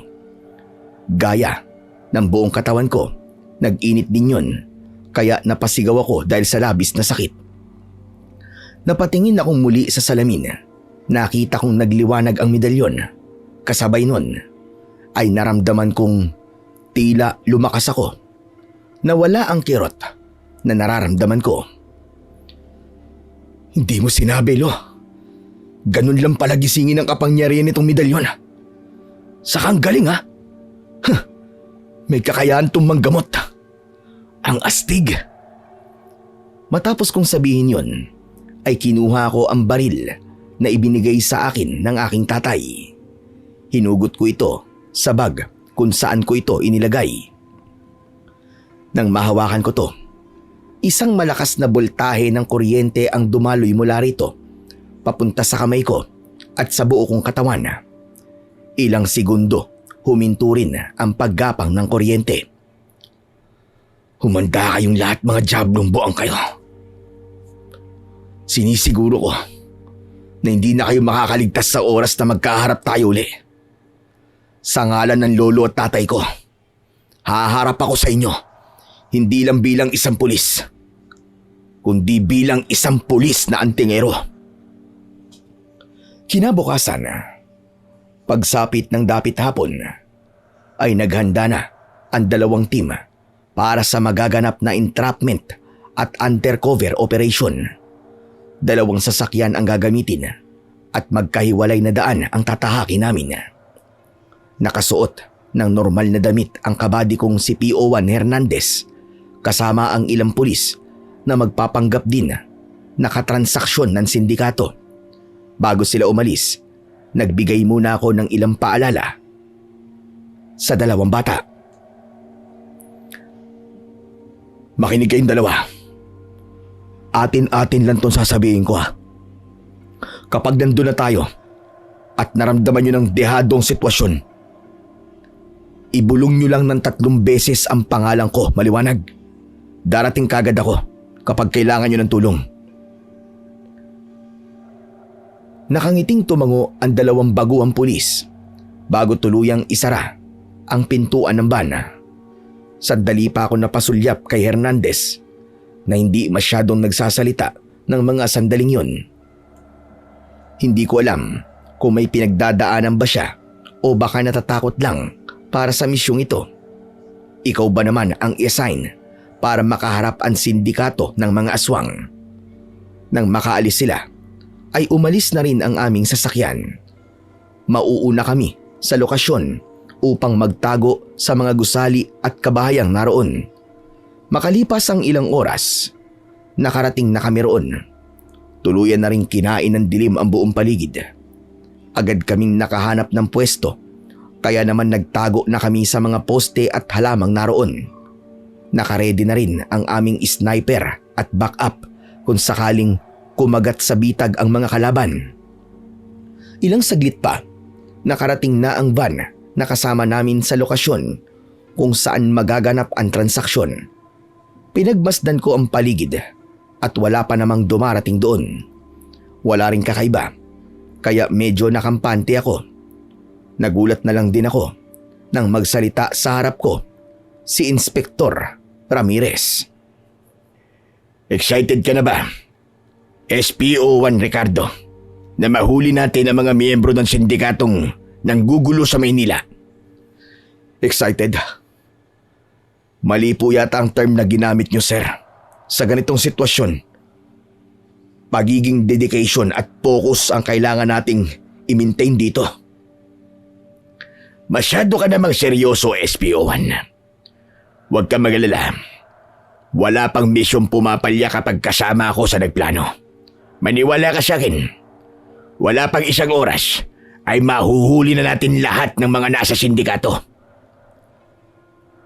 Hindi ko maiwasang mapailing dahil sa pagiging hambog ng kausap ko. Hindi ko tuloy maiwasan na magbitaw ng mga matalinhagang salita sa kanya. Sir, ang sabi sa Biblia, ang nagmamataas ay ibinababa at ang nagpapakumbaba ay itinataas. Pero sa paniniwala ng lolo at tatay ko, sir, ang mga mapagmataas ang unang napapahamak. Hindi ko alam kung totoo ang kasabihan na yun, sir. Pero sana, sir, hindi sa inyo mangyari yun. Sandali nga. Iniinsulto mo ba ako, ha? Baka nakakalimutan mo. Mas mataas ang ranggo ko sa'yo. Kaya ako ang sundin mo. Yes, sir. Susundin kita.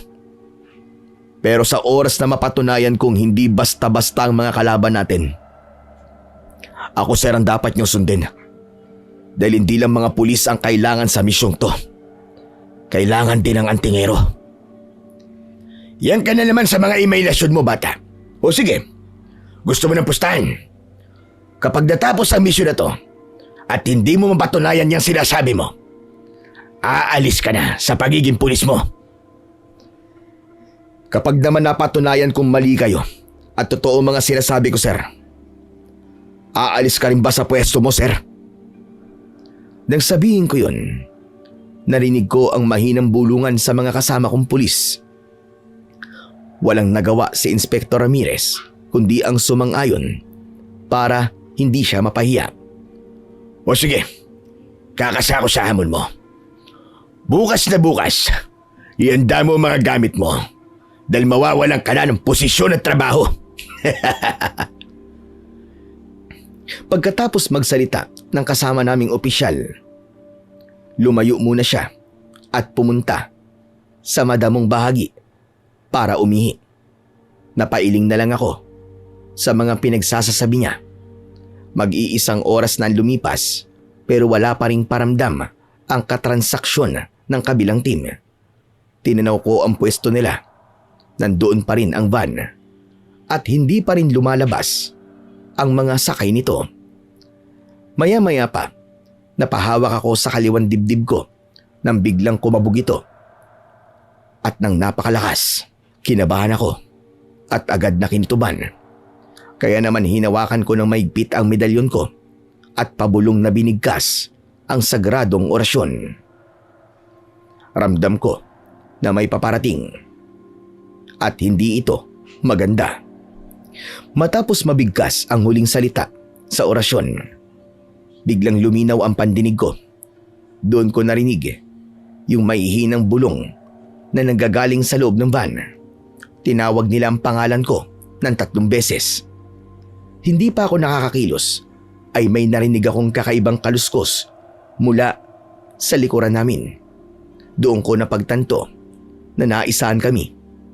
Habang nakatutok kami sa van, yung mga aswang ay palihim na palang gumagapang sa likod namin para kami naman ang bitagin. Mga kasama! Nasa likod ng mga kalaban! Sa isang iglap, binalot ng takot ang buong paligid. Bago pa man makalingat ang iba, mabilis na lumabas mula sa madidilim na puno ang mga nilalang na kanina pa pala kami binabantayan. Sir Ramirez! Sa likod nyo! Dinig ang malakas na putok ng baril. Pero imbis na bumagsak ang mga kalaban, mas lalo lang silang nanggigil. Ang mga aswang ay may kakilakilabot na anyo. Totoo nga sinabi mo! Mga aswang nga ang kalaban natin! At hindi sila tinatabla ng bala!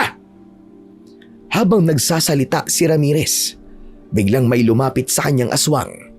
Sa takot ng inspektor, nabitiwan niya ang kanyang baril at napasigaw na lang habang pilit na itinutulak ang muka ng halimaw na balak na siyang sakmalin.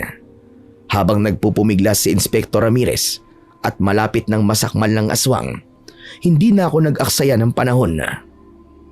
Mabilis kong binunot ang kalibre 45 ko na ipinamana pa sa akin ni tatay. Itinutok ko ito sa aswang at agad na ipinaputok. Eksaktong tumama ang bala sa ulo ng aswang. Bago ito tumama, naglabas ito ng tila kislap ng kuryente at usok. Tumalsik ang aswang at tumandusay sa lupa. Isang bagay na hindi nagawa ng mga bala ng kapwa ko pulis. Agad kong nilapitan ang inspektor. Tama ka, bata. Hindi ka nga nagsisinungaling. Patawad at hindi kita pinakinggan. Sabi ko naman kasi sa inyo, sir. Hindi ito normal na sindikato, sir. Makinig kayo sa akin. May traidor sa grupo natin. Dahil mukhang napagandaan nila tayo. Oo, totoo sinabi mo. Kaya lang anong gagawin natin? Walang saysay ang mga sandata namin laban sa mga aswang na yan. May paraan, sir. Pero kailangan niyo akong pagkatiwalaan ng buo. Tumango si Sir Ramirez. Bago pa tuluyang makalapit ang mga aswang, inutusan ko siya at ang mga kasama namin na tumabi sa akin. Mabilis kong ibinulong ang isang orasyon habang nakahawak sa medalyon. Lumitaw ang isang asul na liwanag at pumalibot ito sa amin. Nagsilbi itong harang sa mga aswang na sumugod sa amin. Tumalsik sila ng malakas palayo. Ligtas kami pansamantala sa direktang atake nila. Matapos ito ay sinabi ko sa kanilang itaas nila ang kanilang mga sandata. Muli kong hinawakan ng medalyon at naramdaman ko ang bahagyang pag-init nito. Mabilis kong hinawakan ang kanilang mga baril.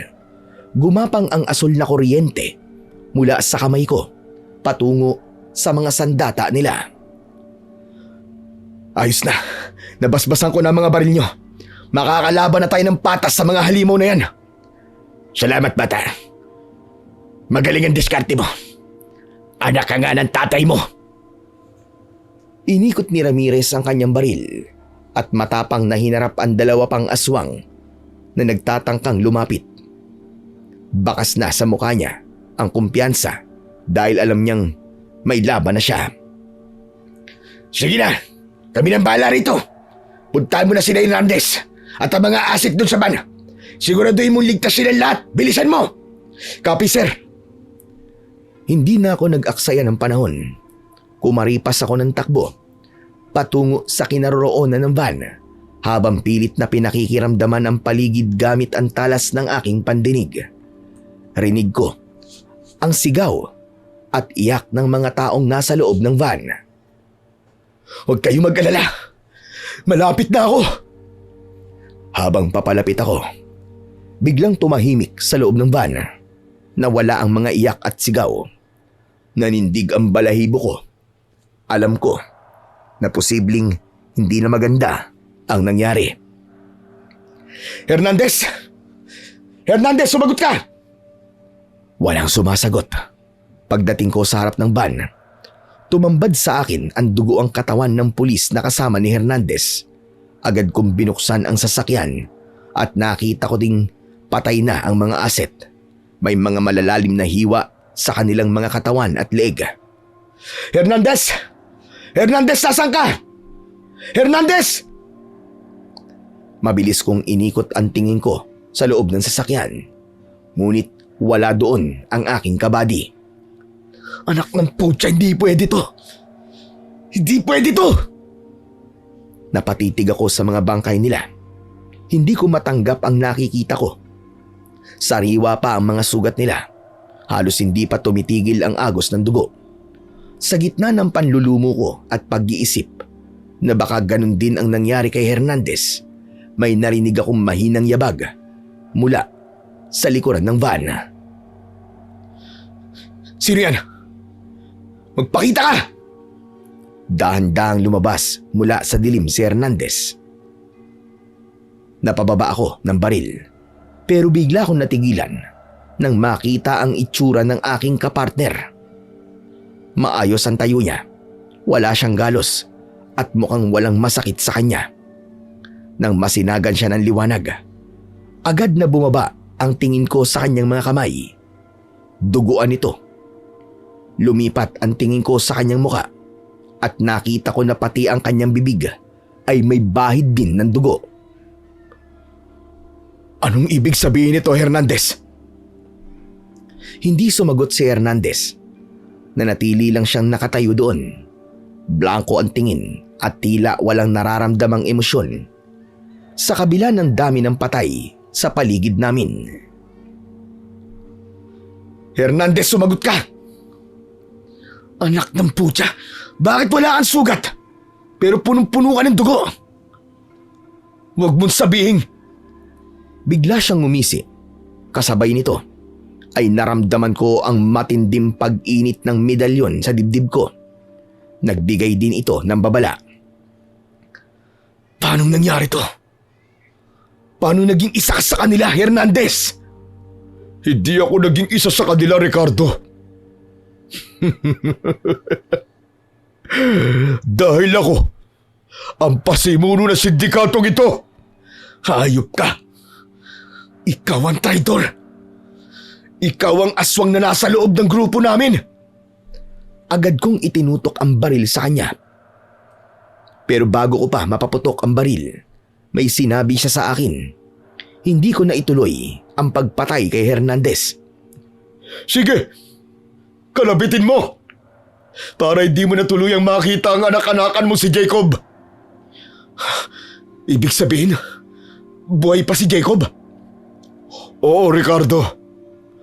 Pero sa oras na mapatay mo ako, papatay na din siya ng mga tauhan ko. Hayop ka talaga. Nasaan si Jacob? Nasaan ang bata?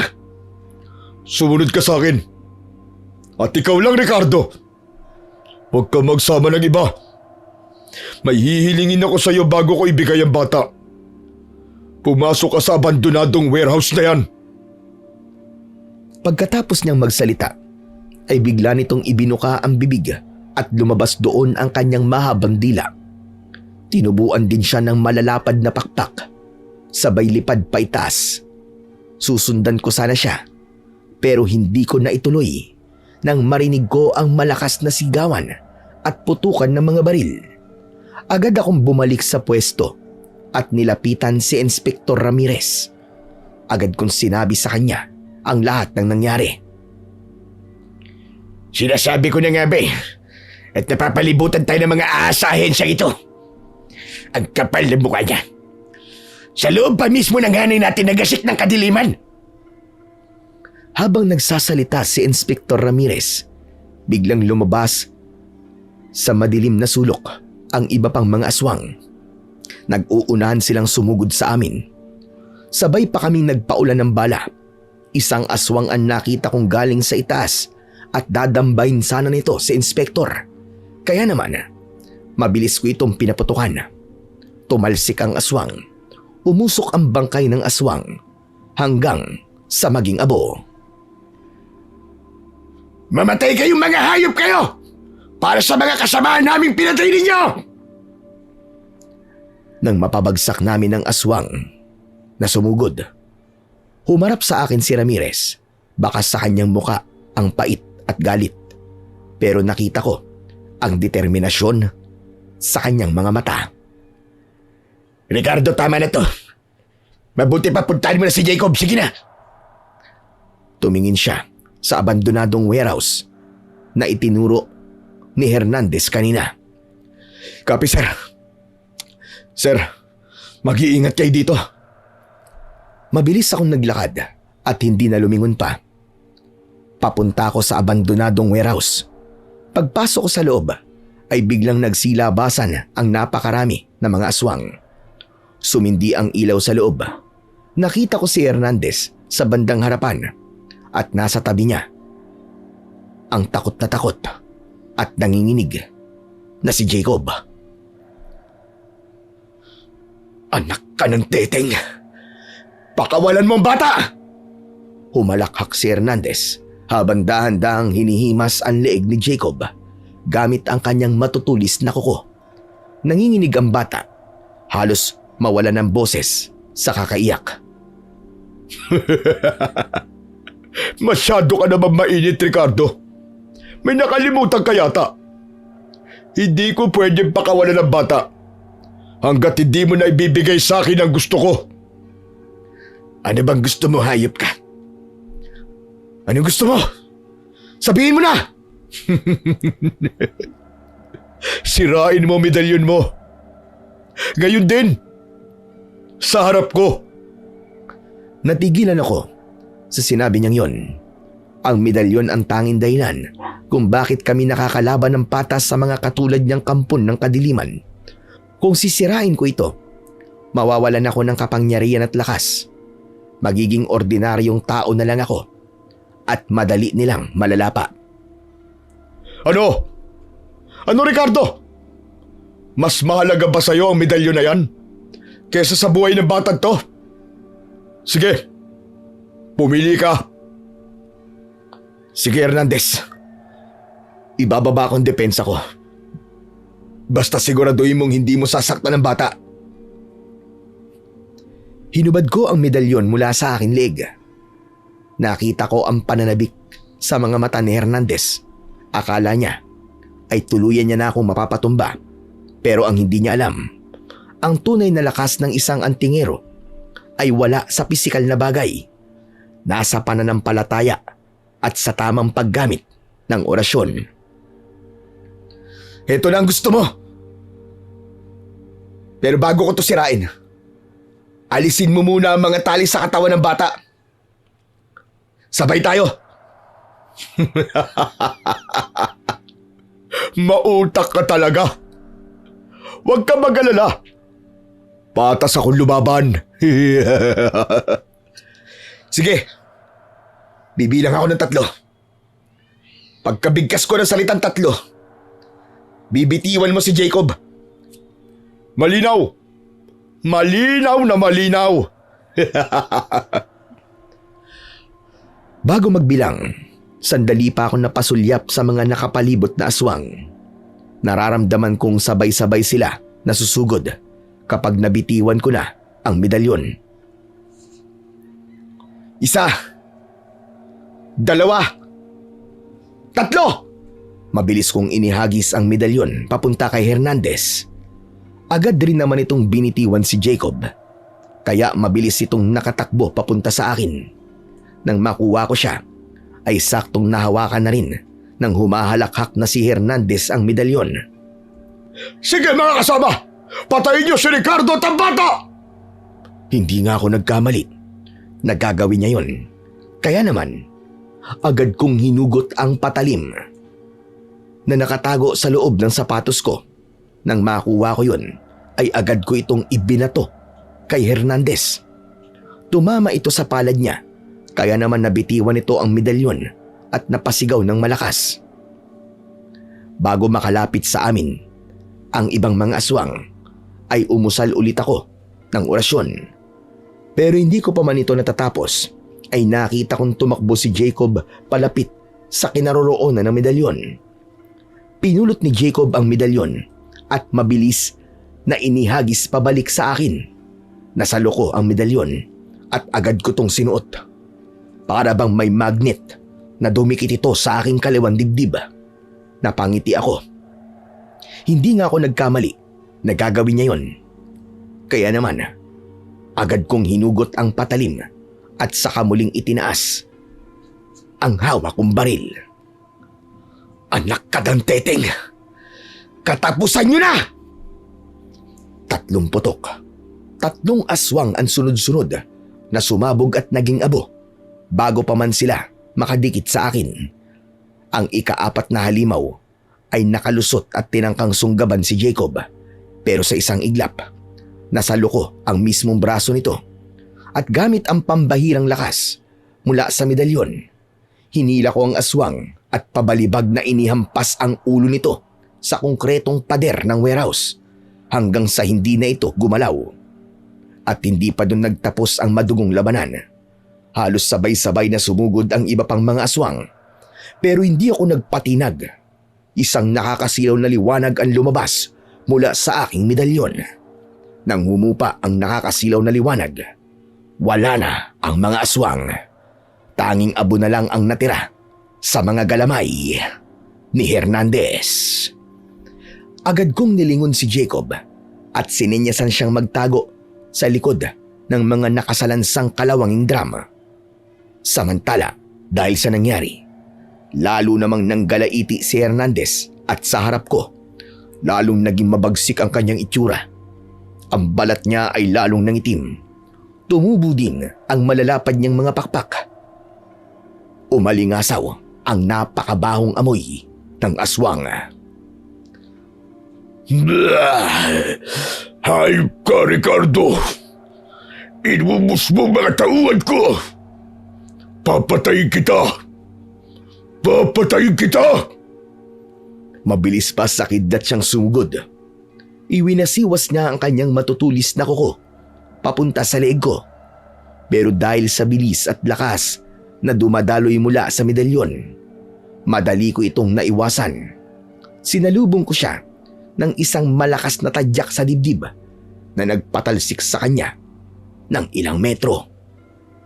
ngunit mabilis itong nakabawi. Ibinuka niya ang malalapad niyang pakpak at mabilis na lumipad at dumapo siya sa kisame. Gumapang siya doon at tila naghihintay ng pagkakataon para dambahin ako. Ilang sandali pa ay bigla siyang bumulusok pa ibaba at ang mahaba at malapot niyang dila ay para bang latigong pumulupot sa kanang braso ko. Napasigaw ako sa hapdi nang mag-iwan ito ng tila nakakapasong asido. Pero hindi ako nagpatinag. Bago niya pa ako mahila, agad kong kinuha ang kutsilyo at hiniwa ko ang kanyang dila. Naputol yun at kasabay nito, bumagsak siya sa sahig at nagpagulong-gulong. Hindi ko na siya binigyan ng pagkakataong makabawi. Mabilis kong itinutok sa kanya ang baril ko at idinikit ito mismo sa noo niya. Umilaw ng asul ang buong baril ko. Hayop ka! Para to sa mga inosenteng pinatay mo at sa mga kasamahan nating tinaydor mo! Dalawang magkakasunod na putok ang bumasag sa katahimikan ng warehouse. Eksaktong bumaon ang mga bala sa kanyang noo. Napaatungal siya sa sobrang sakit habang mabilis na kumalat ang asul na apoy sa buong katawan niya. Nagpumiglas siya. Sinubukang patayin ng apoy gamit ang kanyang pakpak. Pero wala siyang kawala sa sagradong puwersa na unti-unting sumusunog sa kanyang itim na kaluluwa. Pinanood ko siyang mangisay hanggang sa tuluyan siyang maging isang malaking kumpol ng abo na mabilis na nilipad ng hangin. Tapos na. Wala na ang traidor. Bumuntong hininga ko at ibinaba ang baril. Dali-dali kong nilapitan si Jacob na nanginginig at umiiyak sa isang sulok. Tahan na, Jacob. Tahan na. Tapos na. Ligtas na tayo. Eksaktong paglapit ko sa bata ay nakita ko naman pumasok si Inspektor Ramirez sa warehouse. Kasunod, ang mga kasama naming pulis. Ricardo, nasa naghayop ka si Hernandez? Si Hernandez. Wala na, sir. Kagaya ng mga tauhan niya. Abo na lang ang natira. Natahimik ang lahat. Tumingin si Ramirez sa mga tumpok ng abo sa sahig. Pagkatapos ay sa suot kong medalyon na dahan-dahan nang nawawalan ng liwanag. Alam niyang hindi ito ordinaryong engkwentro at mas lalong alam niyang hindi ito papasa sa official report. Mga bata, makinig kayo. Hernandez is a traitor. Pero kung isusulat natin sa report na naging aswang siya at napatay gamit ang anting-anting, maniwala kayo. Sa mental hospital ang bagsak nating lahat. Ang masama pa, baka tayo pang baligtarin ng mga kasabwat niya sa loob. Sir. Ano ang gagawin natin, sir? Anong plano? I-report natin na nagkaroon ng matinding engkwentro rito sa pagitan natin at ng isang high-profile na sindikato ng droga at human trafficking. Tungkol naman kay Hernandez, sabihin natin siya ang utak ng lahat ng ito. Pero imbis sa patay, ang ilalagay natin sa report ay nakatakas siya habang sugatan. Pero sir, bakit kailangan pang sabihing nakatakas? Wala na siya, sir. Abo na ang hayop na yan. Yun na nga, Ricardo. Walang bangkay, walang ebidensya. Kung sasabihin natin napatay natin siya, pero walang katawan na may papakita sa soko, tayo ang gigisahin ng mga investigador. At least, kung nakatakas ang status niya, pwedeng magpalabas ng manhunt order, di ba? Habang hinahanap nilang taong hindi na kailanman lilitaw. Ligtas ang kwento natin at hindi tayo magmumukhang baliw na pumatay ng sarili nating mga kasama. Tumango ako. May punto ang matanda. Mas madaling paniwalaan ng isang tiwali at traidor na pulis na nag-ahol at nagtago kaysa isang pulis na naging halimaw at naging abo. Yan ang lalabas na official statement. At ang mga namatay nating kasama, namatay silang isang bayani sa gitna ng bakbakan. Maliwanag ba? Sumang-ayon ang lahat ng natitirang pulis sa plano ni Inspektor Ramirez kahit masakit sa loob naming hindi mailabas ang buong katotohanan. Alam naming ito lang ang tanging paraan para maprotektahan ang aming mga pamilya at ang dangal ng mga kasamahan naming nasawi. Pagbalik namin sa istasyon, kinagat ng mga nakatataas ang kwento namin. Si Hernandez ay itinuring na most wanted pero hindi na muling natagpuan. Samantala, dahil naman sa nangyari, wala nang napabalita tungkol sa mga batang nawawala o mga bangkay na wakwakan tiyan. Pinuri ng buong kapulisan ang aming grupo dahil naniwala sila na ang operasyong isinagawa namin ay ang siyang nagparalisa sa operasyon ng sindikato o maaaring nabuwag na ng tuluyan ito. Ngunit wala silang kaalam-alam na ang tunay na dahilan ng katahimikan ay dahil literal na naging abo ang mga halimaw na naghahasik ng lagim. At ang lihim na yon hanggang ngayon, kaming mga nakaligtas lang ang nakakaalam. Hinayaan ko na ang mundo na maniwala sa kwento ng sindikato at droga. Para sa akin, sapat na ang makitang mahimbing ang tulog ng mga bata sa kanilang mga tahanan at maging yung mga batang natutulog lamang sa lansangan nang wala nang kinatatakutang halimaw. Tapos na ang gabi ng lagim at hanggat suot ko ang medalyong ito, mananatiling ligtas ang aking nasasakupan dahil sa huli, hindi mahalaga kung sino ang nakakuha ng papuri o parangal. Ang mahalaga ay tapos na ang karahasan at may pagmamalaki kong nagtagumpay kami sa pakikipagtunggali sa mga kampon ng kadiliman. Hanggang dito na lamang po ang aking kwento. Sana po ay may napulot po kayo na magandang aral. So yon mga idol, isa na naman pong kapanapanabik at umaatikabong kwento ang inyong napakinggan sa araw na to. Sana po nagustuhan nyo. Grabe no, yung pinagdaanan ni ating bida, si Pulis SPO1 Ricardo. Hindi biro po mga pinagdaraanan ng isang alagad ng batas sa pagsugpo ng krimen. Yun nga, sa katauhan po ni SPO1 Ricardo, habang kanyang nilulutas ang kaso sa pagkawala ng mga bata laban sa isang sindikato na kumukuha kuno ng laman loob ng bata. Hindi niya inaasahan na ang leader pala nito ay ang kanyang mismong kabady na si Hernandez.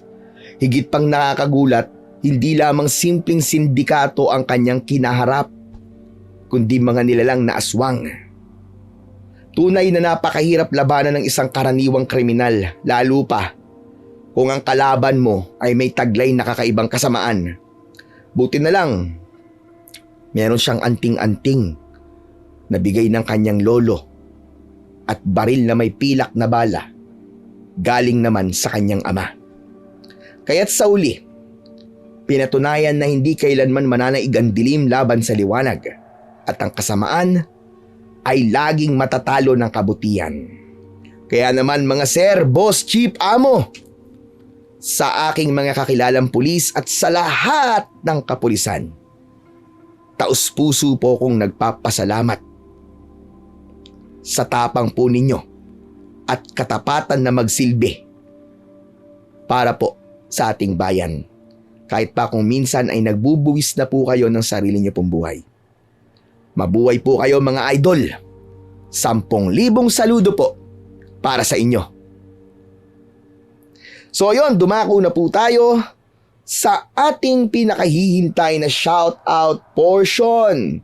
Ayun, bago po ang lahat, meron lang po akong babatiin dito. Titignan ko lang po kung nasaan na siya. Meron po nagpapabati sa akin. Ayun, sabi po ni James Sabuero, hello mga favorite kong channel, magandang araw po sa inyo. Sana ay nasa mabuting kalagayan kayo para patuloy kaming makapanood sa mga bago nyong gawa na video araw-araw. Yon, tapos meron pa rito Nasa na ba yun? Aba, parang nawala. Okay. Sabi naman ni Bernardita de la Cruz. Shoutout po. Sir, ang cute-cute niyo pong umarte. Salamat po sa mga kwentong aswang. Yan, sabi naman ni MBG Vlog. Good morning, idol. Nice story, watching from Jeddah. Buhay na naman ang araw namin na mga OFW. Paggising sa inyo, agad ang nakikita.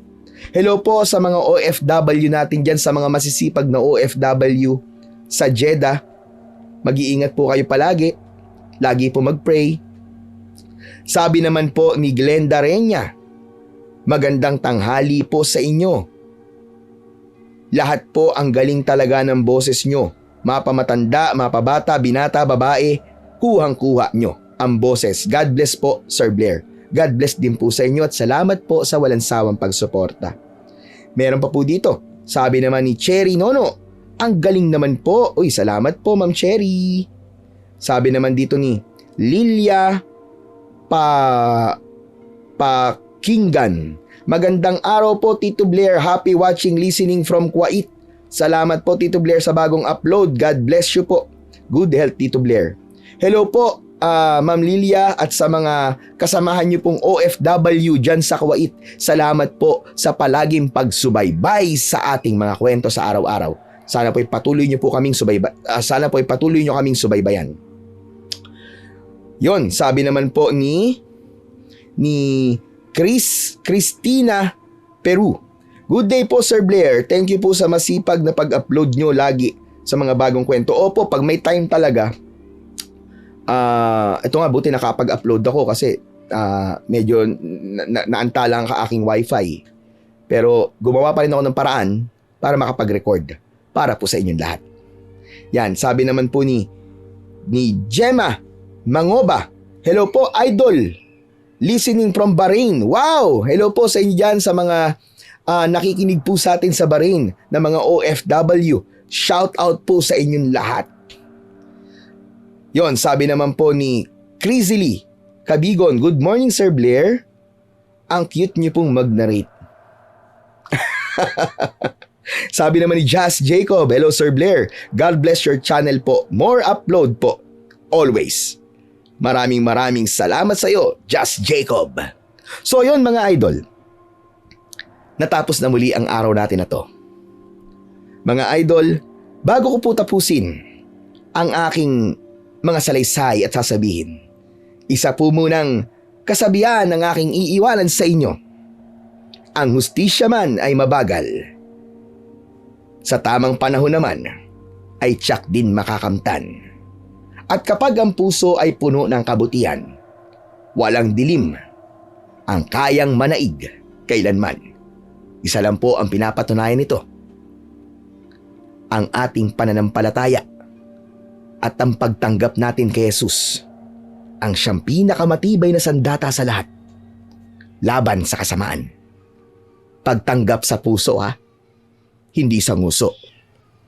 Maraming salamat po mga idol. Hanggang sa muli.